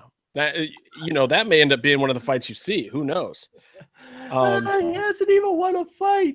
He even lost like the whole like getting married to Jenna Jameson thing. He took a job on that one too. Yeah, he did. Dummy. Alberto, ADR. Yeah. On the subject of MMA fighters. Yeah, speaking of MMA fighters, let's talk ADR, who is this much better of an MMA fighter than CM Punk. He's doing some ground and pound on some vampire. So it's been announced that he is on this AAA show. So that's where we're at now with ADR. He's gonna do AAA again. There's another thing that's interesting about this AAA show. Hero Immortals, right? Yeah. As you would say in Spanish. Hero Immortals, yeah. So far, 2 people are not on the show. Obviously, the Phoenix. A couple of brothers? Yes, a couple of brothers. Yeah. Well, Phoenix is not on the show. Phoenix not on the show. And then also... Where's that card at? I want to look at that card again. Casey tweeted it to us, right? I don't know. I got to be honest. All I know is I saw Casey tweet that Pentagon Jr. is not on the show, and I just took his word for it. But Pentagon Jr. is he's not announced on the card, Yeah. So you would imagine that after he dropped the belt to Johnny Mundo, that he would get a chance to defend it in some fashion, right? That would be the courteous thing. You would think that he would want to fight Johnny Mundo again. You would think that they would let him fight Johnny Mundo again. I mean, maybe not the first match back, but you would keep the heat going from it a little bit or something. I think it should be common knowledge now that the best place is to watch Pentagon Jr., the person wrestle and the character that he portrays wherever he goes. The best places to see him do his thing are outside of AAA. Now, is it possible, however, that he was just already booked in England before AAA even tried to book this weekend, and like they put the show together because of Alberto, and that he just was already unavailable? Isn't that not possible? AAA has priority. I think they've canceled bookings before, and so if he had a booking somewhere, he'd have to cancel it when AAA wants to do this show. Really? They can do that to him? That's terrible. No, but they've canceled his bookings before. I think New Japan has this deal, and even Lucha Underground. These companies that let their guys wrestle outside their company, they have a first look deal. They have a somewhat exclusive agreement where you can't do TV outside of our TV show, and you have to basically our show is a priority. So if there's a conflict, we win. Well, and that makes sense. I think Pentagon just straight up isn't booked, and they're bringing back Alberto Del Rio, who's going to get a big welcome. He's going to make a ton of money, and I think he's going to deserve it too. I mean, it's not as much as people want to hate on Alberto. I can't say I'm mad about it. Yeah, no, it's all fine and dandy for him, and all of that, and no matter how it turned out when he left without handing the belt or losing the belt to someone else, doing, what is it, respecting the business or whatever it is. But, and also he just left without telling AAA he was going to. Yeah. But they still were on pretty good ground because I think they respect each other, and that Del Rio is still a great draw for AAA, and AAA is the best paycheck he can get. Look, at the end of the day, money is money, right? Yeah. So, good for them. And, that is what it is, but it's Pentagon. Why isn't Pentagon booked on a big show? I mean, he's already being treated like garbage and not given the respect that he deserves and he's earned in every other ring in the world. Yeah. But it's just, and then that trickles down to Lucha Underground drama. Is he gonna become Gift of the Gods champion and take his mask off and start boxing? I don't know. Well, I think that really what needs to happen is we need to get Paige on this show. It'd be great to get Paige. It's going to be interesting because you have Paige. I think when you read between the lines on the rumors, Paige thought she was, according to dirt sheets, thought she was going to get out of her contract, hired a lawyer, blah, blah, blah. And now she is going back to work in a week, and she failed her drug test because, by the way, Del Rio failed for steroids. But Paige failed because she took a test and passed, but didn't do it in time. Right. So she cleaned herself out. So, but was she taking testosterone? I think she was injecting testosterone in a way. I think Alberto was probably injecting the testosterone for her. Yeah. I don't think she had to do it herself. Because they're having sex. You know what? This card doesn't look that bad, though. It's Alberto Del Rio and Psycho Clown versus Dr. Wagner and Pagano. I love that match. That's a great match, and it actually continues storyline with the Psycho Clown and Pagano match from Triple Mania. Like, everyone's bitching about them continuing storylines and building stuff. That's perfect. Then you've got Daga versus Australian Suicide, Garza Jr. versus Johnny Mundo. Oh, you know what's funny? Belt. I retweeted the card, even though I never watched it or looked at it. I retweeted the card. AAA posted, and they're saying Del Rio is returning. And I retweeted it and wrote, "Who cares?" And then Chef Dad replied and said, "I care." Well, I like this card. Like, I think I'll watch this too. You got the Apaches versus Averno Chessman and Ricky Marvin. That's awesome. And you got some just crazy matches with everyone else left in the world. Where do you find it? Where's the card? There's I got it off of Casey's page, I think, or Lucha Blog's page. Casey, or then you got a match with Drago and Aerostar versus Laredo Kid and Superfly versus Millionaro and Damien 666 and Monster Clown and Murder Clown, and that's for I believe that's the tag champion match since Drago and Aerostar are the champions now, right? Like, this card is great, except it really is, it's missing a few things. Yeah. Oh, and you've also got, Hio del Fantasma's on there, Tejano Jr., La Parca, they're a team versus Macias and some guests. I don't know. I think it's a good card. Yeah, but I think it's the right thing for AAA to do at this point. I mean, just book a big show, put everybody you can on it, throw everything you can at it, and yes, Pentagon should be in there. Pentagon should be in the Dr. Wagner Jr. spot, is what he should be. You think so? Well, not how AAA is booking him, but he should. I think for his realistically for where he was at in AAA, it should be Garza Jr., Johnny Mundo, and Pentagon in a three-way for that belt. Oh, yeah. Yeah. Or a fight for Taya. Taya was his tag team part, or Perils Del Mal. And he lost Sexy Star as his intergender tag team. Yeah, they just took all the ladies away from him. Apparently, he gets no play with the ladies. It's funny. Lucha Blog tweeted, I got some information off Lucha Blog's website or Twitter, so I'm going to talk about Lucha Blog scoops. Hernandez, Cage, and Pentagon Jr. were all name-checked in the speech in Monterey to hype Heroes Immortales and aren't on the show. I'm going to favorite that. That's hilarious. I'll retweet it too. All of our It's best funny. guys. How fucked up are they? And Cage, like Cage and Messias are awesome right now. I think they're doing the Trump, like build a wall and throwing out tortillas to the crowd. The Trump gimmick. It's hilarious. The Trump gimmick was great. Well, didn't Mundo take over a little bit of the Trump gimmick too? I don't know.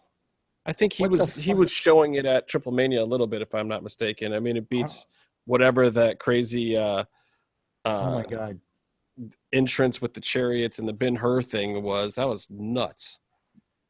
It was like he's watching that Russian MMA. I'm completely distracted because there are these commercials. This Sling commercial featuring Lucha Underground has people watching Sling, the luchadors watching Sling on their phones and stuff. And it's everyone, and it's insane. You have Drago ironing on an ironing board. Did you see this? Are you retweeting these? I'll have to check them out because I'm retweeting them. Lucha Underground's the only reason I have Sling. Yeah, me too. I mean, I watch other stuff on there. I watch my Fear the Walking Dead on AMC, and I watch, Food Paradise on the Travel Channel and a few other things. But, that's the main reason I have Sling. You gotta watch. This is the first thing anyone should ever do. You have everyone's watching. Sexy Star is on her laptop watching the Powder Puff Girls. Powder Puff Girls, yeah. Yeah, she's watching that. Going along with it. Pentagon is fucking knitting a sweater, watching the show.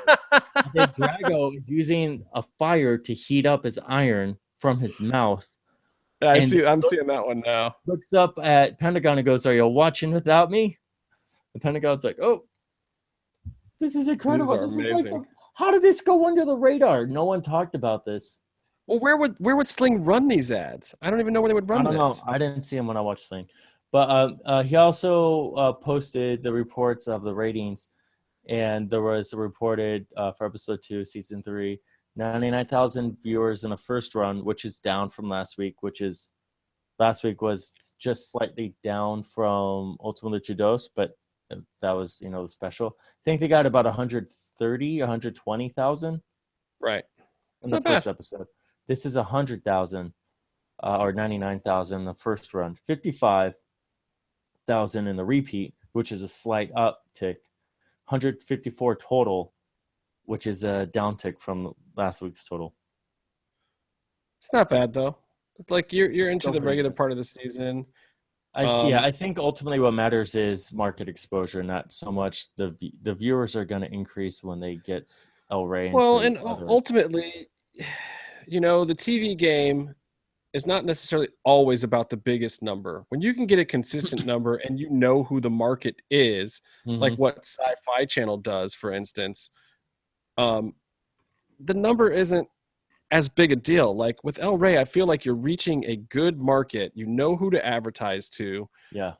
It's an urban market. You know what products to sell there. You can keep advertisers happy. The rating isn't what's important or paying the bills. It's also network with advertising. So they're the biggest show. They're the biggest original content, I think, on El Rey. Aside from probably Dusk Till Dawn's probably behind it. Would be my guess. I don't know what the numbers are like for Dusk Till Dawn now, but they're also going into their third season. Well, even if it gets lower ratings, it's not wrestling, so it'll be regarded a little bit higher regard from advertisers. Sure. Honestly. Sure. Lucha Blog has season 3, episode 3, next week's episode. The name of it will be the teaser. Yeah, I saw that. It'll be Ultimate. The cable teaser or whatever, right? Well, I haven't seen that, but he has the title and it's called Ultimate Opportunities. Yeah, somebody else got it from their cable guide and it showed the 3 matches or whatever. I read it earlier. I don't know where it was though. But it sounds very interesting. As long as it's moving story forward and we get some good matches, I don't anticipate that. Oh, there's a trios title match next week. I don't anticipate that it's going to top this past episode, though. I think it'll be a few episodes before we get something better than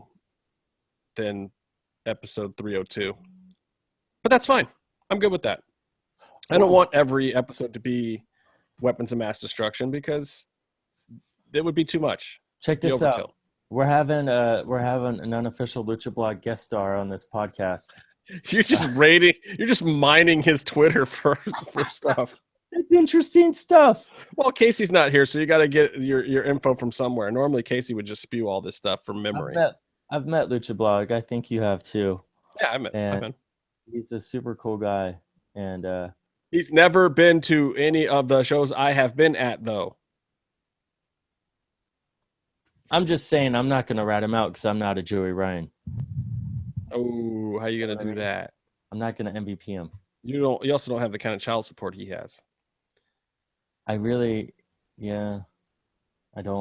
But he also made the point. I recommend going to Lucha Blog's Twitter just in general. He always has great stuff. If you're a fan of us and you're not following him, you're not following Lucha Libre, because he's where I get most of my CMLL's information from, because I don't watch the product very much. I watch AAA, but it's he's got all the goods. Him and watching gifts from Hokey and those guys and TDK. It was one of my greatest Lucha experiences of watching TDK. Well, it was actually when Casey and I were doing the wrestler name game, and TDK was just feeding me names. And then ultimately, it's like you need that. They sort of had a showdown. TDK, Randy, and Casey. They're Lucha Gringo Spingry, and they were going at it, and it got to the point where it kind of felt like they're just making up names of luchadors that they saw at a Sweet Meat once. Oh, they probably knew them for real, man. Those guys are nuts. Those guys' history of wrestling and Lucha Libre in general. See, and that's where Casey gets those guys, because Casey will start bringing out like late 70s NWA guys, and they're right. Like, he's not making them up, and those guys are like, those guys will get him on 20 years of Lucha Libre, but Casey's knowledge goes deep. I can't even believe I'm putting Casey over after no show in this episode. Fuck that guy. Everyone should go on Twitter and blast Casey for pulling a Brock Lesnar tonight. Well, you guys tell us. Like, if you're happy not having Casey on the show tonight, tweet and let us know. If you want Casey back on the show, tweet him and tell him to get his butt back here and give up on these ridiculous contract negotiations, man, because the wheel keeps on turning. We can't just stop the flow of things for Casey to have a day off because his contract is not to his liking. We gave him the craft services. We gave him the chair with the back. He sat in the chair. He sat in the best chair that I have. I know. Not happy? I got lower back issues too, man. It's like, I don't know why he's not here this week. He's just he's smangry. He's #smangry. He's smart, but he's angry. If you like this, if you like the podcast without him, we can do something about it. The last thing I want to bring up from Lucha Blog, and then you just have to go and look for yourself. He writes, he's doing all these, he has all these interesting insights with screen caps to the little girl segment. But he goes, for bonus fun, the Aerostar episode, which is also where they have the ancient tribal people. Right. The Aerostar episode is the episode with the reveal of Cortez Castro as a cop, with Captain Vasquez debuting as a character. So the whole thing is tied together somehow, isn't it? That's like a fucking DJ thing. Just long range. Yeah, and he keeps saying it because people have been busting his balls about, you made Aerostar a time traveler and then just never did anything with it. Guess what, people? He may have already planned to do something with it a long, long time ago. Something's happening, but if it doesn't happen today, it doesn't mean it doesn't happen eventually. Look, I've given up. Like, I threatened to quit watching Lucha Underground if they didn't reveal Limo Guy by the end of season 2. I can't get away with it because I love the show, and I can't stop watching it even if I want to, and they're going to keep doing things like that to me, I have a feeling. So now I'm girding up my loins. I think the Amulet's going to be a very long, drawn out story that may pan out at the end of season 5, I think, is when we'll really piece it all together. That's my guess at this point. And Dr. Claw is Alberto Del Rio confirmed. I mean, the thing is, they knew Del Rio was coming back, so they're holding off. They knew he was going to piss hot eventually, so they just put a placeholder in there until he was back. I mean, they probably had a PA injecting Mexican steroids in his butt. Look, don't get me wrong.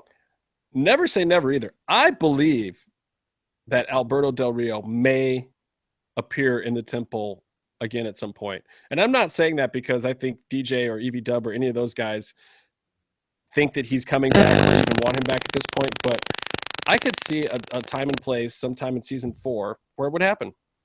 There's no reason for them to negotiate it right now. They're not on the air they're not filming episodes. I think he'll do his little run in AAA. And I said this a couple weeks ago that I thought he was going to do a little couple of runs here and there on small contracts, and then he'll settle in somewhere.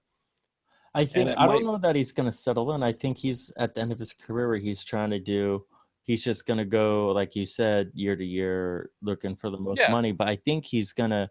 I think you can't commit with him long enough. So I don't think he's going to go to Lucha Underground, because then if he does that and he has to wait until he can go somewhere else, then that is not good business for him. I'd bring him in for the end of season 4. I would bring him in for the end of season 4, work up to a special thing for Ultima Lucha. Do whatever, have him go over. Who cares? Whatever. Yeah. Have him back for one big event and then let him disappear again. I don't know. I mean, I don't think that that's a bad idea. I think nobody remembers Melina showing up for Ultima Lucha 1, but it still popped. I really would like them to retape that with Taya into the episode, so Melina never showed up. But that'd be great if they actually went back and re-edited it before they put out a DVD or put it on Netflix or something. That would be awesome if it was just Taya for the rest of the time instead of Melina. But I think Del Rio, just his behavior and his pattern. I mean, the last appearance that he made before he signed with WWE, he no-showed an autism benefit, a children's autism benefit. I think he's going to get his money from AAA for a while, relax, keep doing steroids, do the thing with. He should definitely keep doing the steroids. He looks so much better now. Yeah, he should stay on the steroids. Yeah, for sure. But I think the Paige thing will eventually run its course. I think WWE is not letting her out of her contract, and they're going to see that this is going to sort of run its course, and then she'll still finish. If she's gonna AJ Lee it for a year, she still has a few more years where she can draw good money for them. And then Del Rio will probably go back to WWE when he wants that one last big paycheck in a couple of years, do a run, make a ton of money, and then go home, open up another Mexican food joint, and then do the combat. Man, that last one that they posted pictures of, that Paige posted the picture, I think, looks so sketchy. Dude, ADR, I'm never eating there. I'm going to Pollo Loco before I go to there. That's guaranteed. I mean, I've got shady, sketchy spots up in the hood where I will throw down some tacos before I would go to his place. I'm hungry. What'd you think about Backlash, real quick? I don't want to get too deep into it, but I thought it was good. I thought it was good. Just on the YouTube comments, we have Albert C saying that he thinks CML is destroying AAA. And then he also commented at some point, I don't know what we were talking about, but he commented meat injection. Yeah, when we're talking about ADR injecting Paige. Yeah. That's awesome.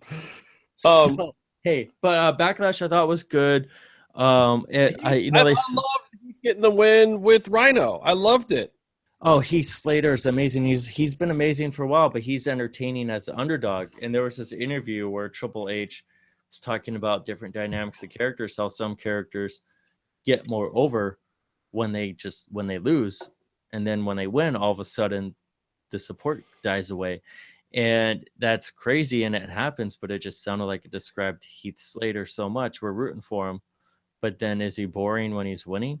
Well, I think that there's ways to do that. I don't know. I mean, for me, the angle would have been, we'll put him over, we'll give him a contract, but it'll be a minimum contract, and we'll give Rhino a pile of money, and the story will be that Rhino is balling out the whole time, and Heath is still like, I'm the champion. Why don't I get any of this stuff? And he's still getting treated like a young boy in the back. Rhino's making him carry his bags and stuff. Like it could be still that he could still have this, story of you I gotta give him feed more Heath's depth kids. to his character, where you see even though he's winning a little bit here, he's still losing. Like they showed his family, and they showed his family, which kind of helped you realize that no matter what success you see him have in a ring, he's still losing every single day of his life. And so who's got more kids, Heath Slater or Joey Ryan? I got to say Heath Slater, because every time you go to a WWE show now, you see a crowd of people saying with their Heath's kids sign, which is genius. That's so genius. like it is. I want it to go away, but not because it's bad. But yeah, that was great. I absolutely was walking into the women's match about just ready to hate it because it was a multi-person. Oh, and I was bashing it at first too on Twitter, but it actually ended up being decent. They're usually garbage. This was better, but I thought Nikki was going to win because Nikki's good. I did too, and she's the draw. Oh, but Becky won, and I am so excited. And it gave everyone. It gave Carmella looked like she was a WWE wrestler. She was barely an NXT wrestler. Stepped up the game amazingly. I don't know if it was just this match that she's been working up to or what, but I was definitely impressed too. And I was really excited for the Becky Lynch win. I was less excited when I heard her start talking. Like I had forgotten how deep her voice was. Yeah, it was a little frightening. It's like Conor McGregor, but 2 octaves lower. Yeah, and she has a very thick accent. Super thick and super deep. Like she has more bass than Finn Balor. It's creepy to me. I think that there's a I know she has very strong deltoids or whatever, but I was so happy for her to win. I think her promos right now are a little bit more raw and genuine enthusiasm than maybe they could be, but that's also part of the charm. That's why people are rooting for her. And she was always going to be like the best friend of the person we care about, Yeah. She was always almost, but I'm so glad to see her win. A real winner is The Miz. Yeah. Except, where he's a real loser? He's still stuck in a program with Dolph. That sucks. But also, this shows you the weakness in the roster that he's still stuck in a program with Dolph. Like, Miz is on fire right now. They got to do something with him. Like, I don't care. Put Daniel Bryan back in Trunks for a fight. Yeah, like, just let Dolph kick him in the head a while. It's already scrambled. What else are you gonna do? Yeah. But speaking of scrambling eggs, it's interesting that the IC title that Miz has. We talk about WWE 50-50 booking. On their pay-per-view, they had Dolph and Miz trade wins. Yeah. It's weird that the second match was Plantation Owner versus Chicken. But you really don't like this KFC angle, do you? I don't like that it's 2 characters who are even actually like, I get the people, they're friends, they're both from Ohio and they both like to do this stuff and they're both good at it, but they're working a legit title program with each other at the same time. You see them fight on the show and then you see them put on costumes and fight again. It delegitimizes, is a word, their first fight. It's all awesome. It's great. I love it. And I love that Miz kept his title at Backlash, and I just want to see him. Like, I don't know what the right storyline is for Miz. I just feel like they don't have enough options on the roster for him. It's SmackDown is a little light, and it's great now because everyone is doing something significant and everyone is standing out, and because that's all they have to work with. I think they're going to add, like they added Heath Slater, that they brought in the Headbangers. I hope they bring the Headbangers back, but they kind of have a strong tag division already, Yeah. But I think I think it's going to work in their favor where everything they do just has to be good.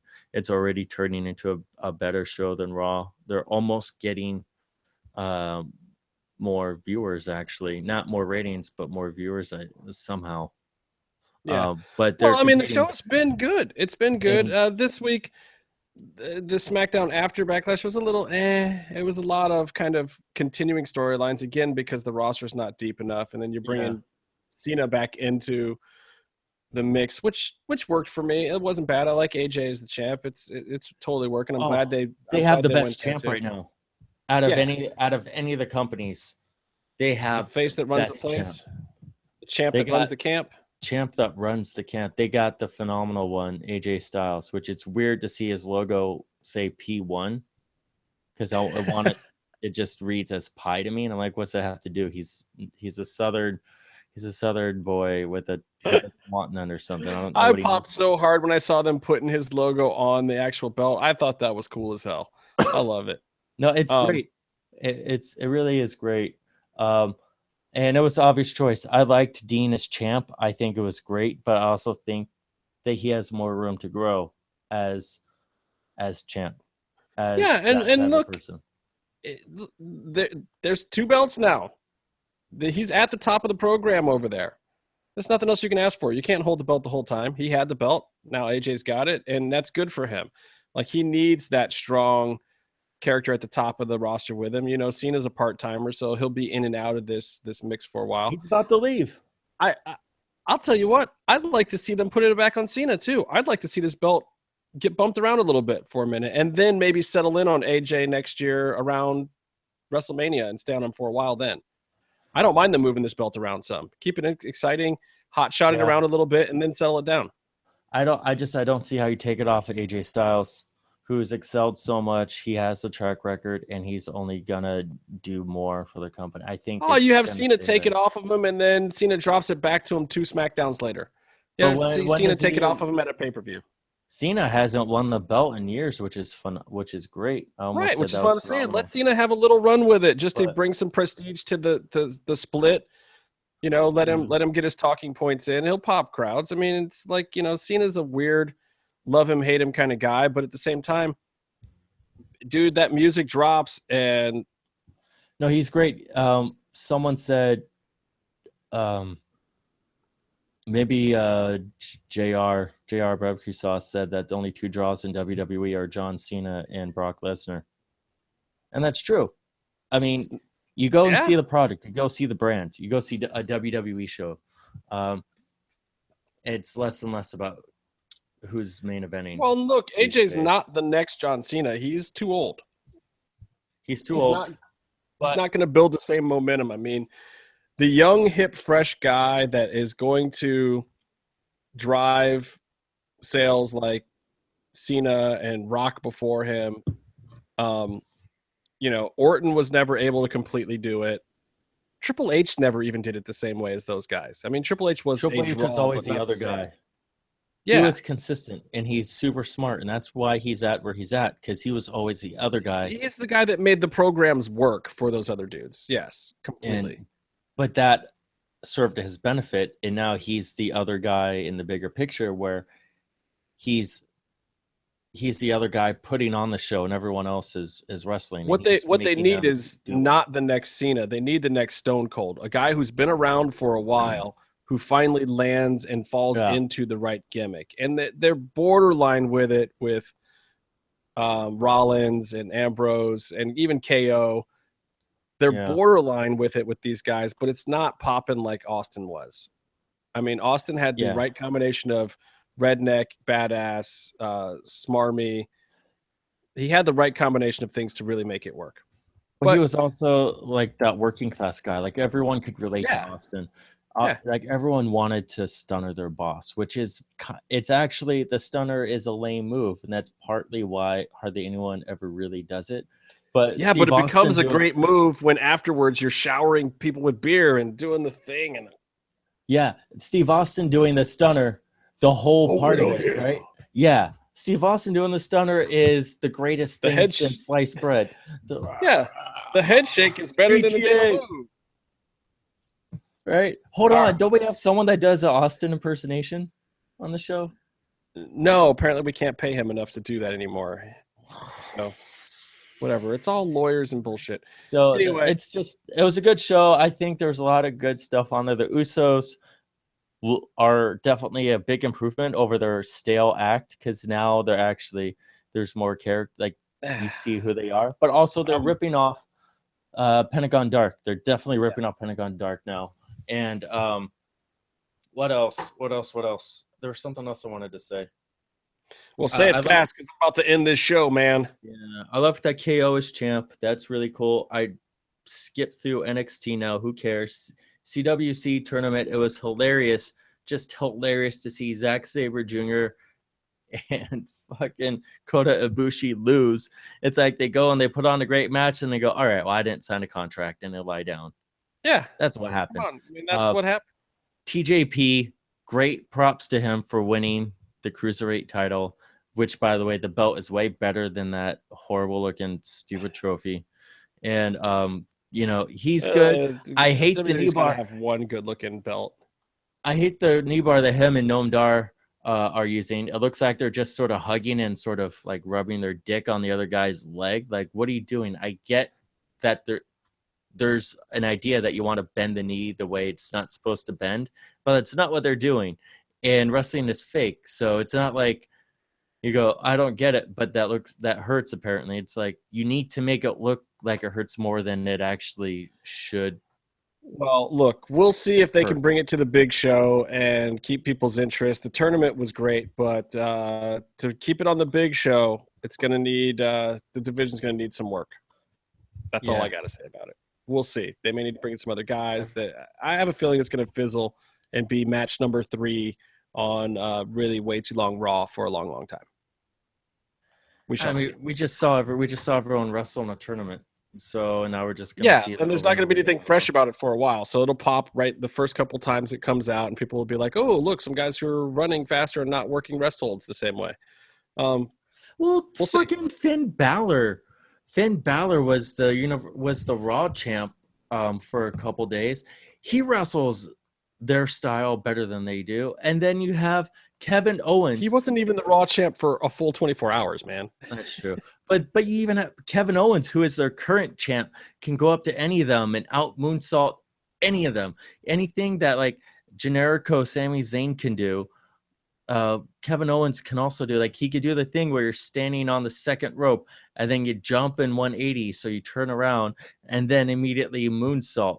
Like, he could do all this stuff. And now you have a cruiserweight division on a show where your heavyweight division is doing all those moves but better, and they're more over, so people care about it more. Yeah, it's not going to work. Anyways, Lucha Underground. Yeah, this week's episode was great. That's all to it. It was great. If you didn't watch it, you suck. You should watch it. Watch next week. Get Sling. Yeah, like I'm tired of hearing people go, "Oh, I really like wrestling, but I don't like." I'm sorry, man. Pay the $15 a month or whatever for Sling. It's worth it. Yeah. Like, if I could put that right in Lucha Underground's pocket and they could beam it into my house, I would do that too. Get Sling. Go on iTunes, Sling, or get the episodes. Or if you're in another country, even the iTunes thing, I'm sure Lucha likes people to do the iTunes thing, but you still have to wait. You can't watch it. Like, I'm saying, get Sling, live tweet it with us, watch the show. Like, oh, you know what? There's something else I was going to mention. I saw Stryker take a lot of crap for the WMD commentary this week. Yeah. And I liked it, but I wonder if Stryker's an issue. I wonder if Stryker's holding the show back. I don't feel like he is, personally, by the way. I don't. I think Stryker's awesome. But he's one of these figures that is polarizing to some people. Some people really remember Stryker at the chalkboard in WWE doing his teacher gimmick. And like, I think they've taken his heat to a bad place where they don't even give him a chance. Like, what Stryker does on commentary to me is really good. And he's got his own style, and it is a little corny at times, but it works the way he does it with the commentary. And he got in almost every military reference he could, though I don't know if I heard an Apocalypse Now one. There wasn't one. I think he dropped the ball with that, but he even tweeted every military reference ever. It was great. And it's funny, halfway through the match, he ran out of them and he just was calling the match. But it's good stuff. just that genuine enthusiasm. Striker and Vampiro. I mean, they're kind of like misfits of wrestling announcers. Yeah, and what lead announcer isn't a bit corny? I mean, are you telling me Shivani wasn't corny? Are you telling me even JR wasn't? I mean, I know damn well, these guys are not, they're the main straight guy announcer. They're supposed to be a little bit corny. Yeah. Like, no, I don't think that you would love Vampiro like people love Vampiro now if it weren't for having him next to a Matt Striker. I don't know. Yeah. I feel like Matt was taking unnecessary abuse. I thought he was really good on this episode. Maybe he needs to tone it down some. Maybe he needs to amp it up more. I don't know. Maybe he just needs to shoot in the middle of an episode one of these times and just set people straight. I think people should get on the Twitter machine and let Striker know that they appreciate his efforts. I do from time to time, and every time he throws something out that I pop for, I tweet at him. He's on, yeah. He's great. I mean, it's one of those things. After the shows, we tweet at him and Vampiro and thank him for the great show. Because I mean, if they suck to me, believe me, I wouldn't hesitate to say it either. And so, if people are really thinking that Striker sucks, say it. Maybe they'll switch him out with somebody else. I doubt it because guys like me love it and pop for it. But yeah, well, it's so easy to say that they suck. It's just it's so easy to say that a lot of things suck. It's just, well, yeah, but also like knowing Striker in the history, like you said, all that stuff lining up against him. It's so easy just to go, he sucks on commentary or on this show. But, I think he doesn't suck. And that shows like how well he does to fight that uphill battle. Anyway. Hey, I got a question for you. You bought me copies of Bola, right? All 3 days mailed to my house? No, I actually have open in one of my browser windows. I have the PayPal checkout page for buy it so I can watch it already. I already know the spoilers from the entire friggin' thing, but I mean, I can't believe it happened blocks away from my house and I couldn't go. So I want to see it. I just haven't followed through. I haven't followed through with buying them because it's $20 a Blu-ray, and my show right now is Dancing on ABC. Yeah, so buy all 3 of them, and then I'll come over and watch it so you feel like you got some value for your money. No, will you pay cover to walk into my home? $10. I'll bring you some Gatorade or something. I'll bring treats. So I'm not a terrible guest, but you're buying the shows. All right, guys, that's all we have time for today. I mean, we have time for a ton more. Me and Byron could do this for 17 hours straight if we needed to, but we won't because Josh Pillow will never even get through half of this anyway. So, Josh, thank you. He stopped listening and watching. I'm going to say, look, Josh, thank you for listening because if you actually got this far, you really deserve it. And most likely you're not hearing this at all. It was great to see you at Pelly Center. Yeah. Shout outs to everyone who deserves shout outs. And there's a million of them. By Lucha and Josh Kidd and Kevin Flynn and Josh Pillow and Alberto, of course. And Lucha Blog, of course. And Casey. And Cubs fan. Lucha Blog. Yeah. Anybody else that needs a shout out this week? I want to give a shout out to my close personal friend, Pentagon Jr. I'm going to give a shout out to Martin Cassius and Strickland Shane. Those guys. Those are Shane. You got to look those guys up. And tweet them and tell them how awesome WMD was because that was it, man. They put it on the line for your entertainment, for my entertainment. Amazing match. Well done to everybody at Lucha Underground involved in that match and Vampiro as well. All right, I'm out of here. Byron's out of here, whether you like it or not. Until next time, stay calm and stay in the mix.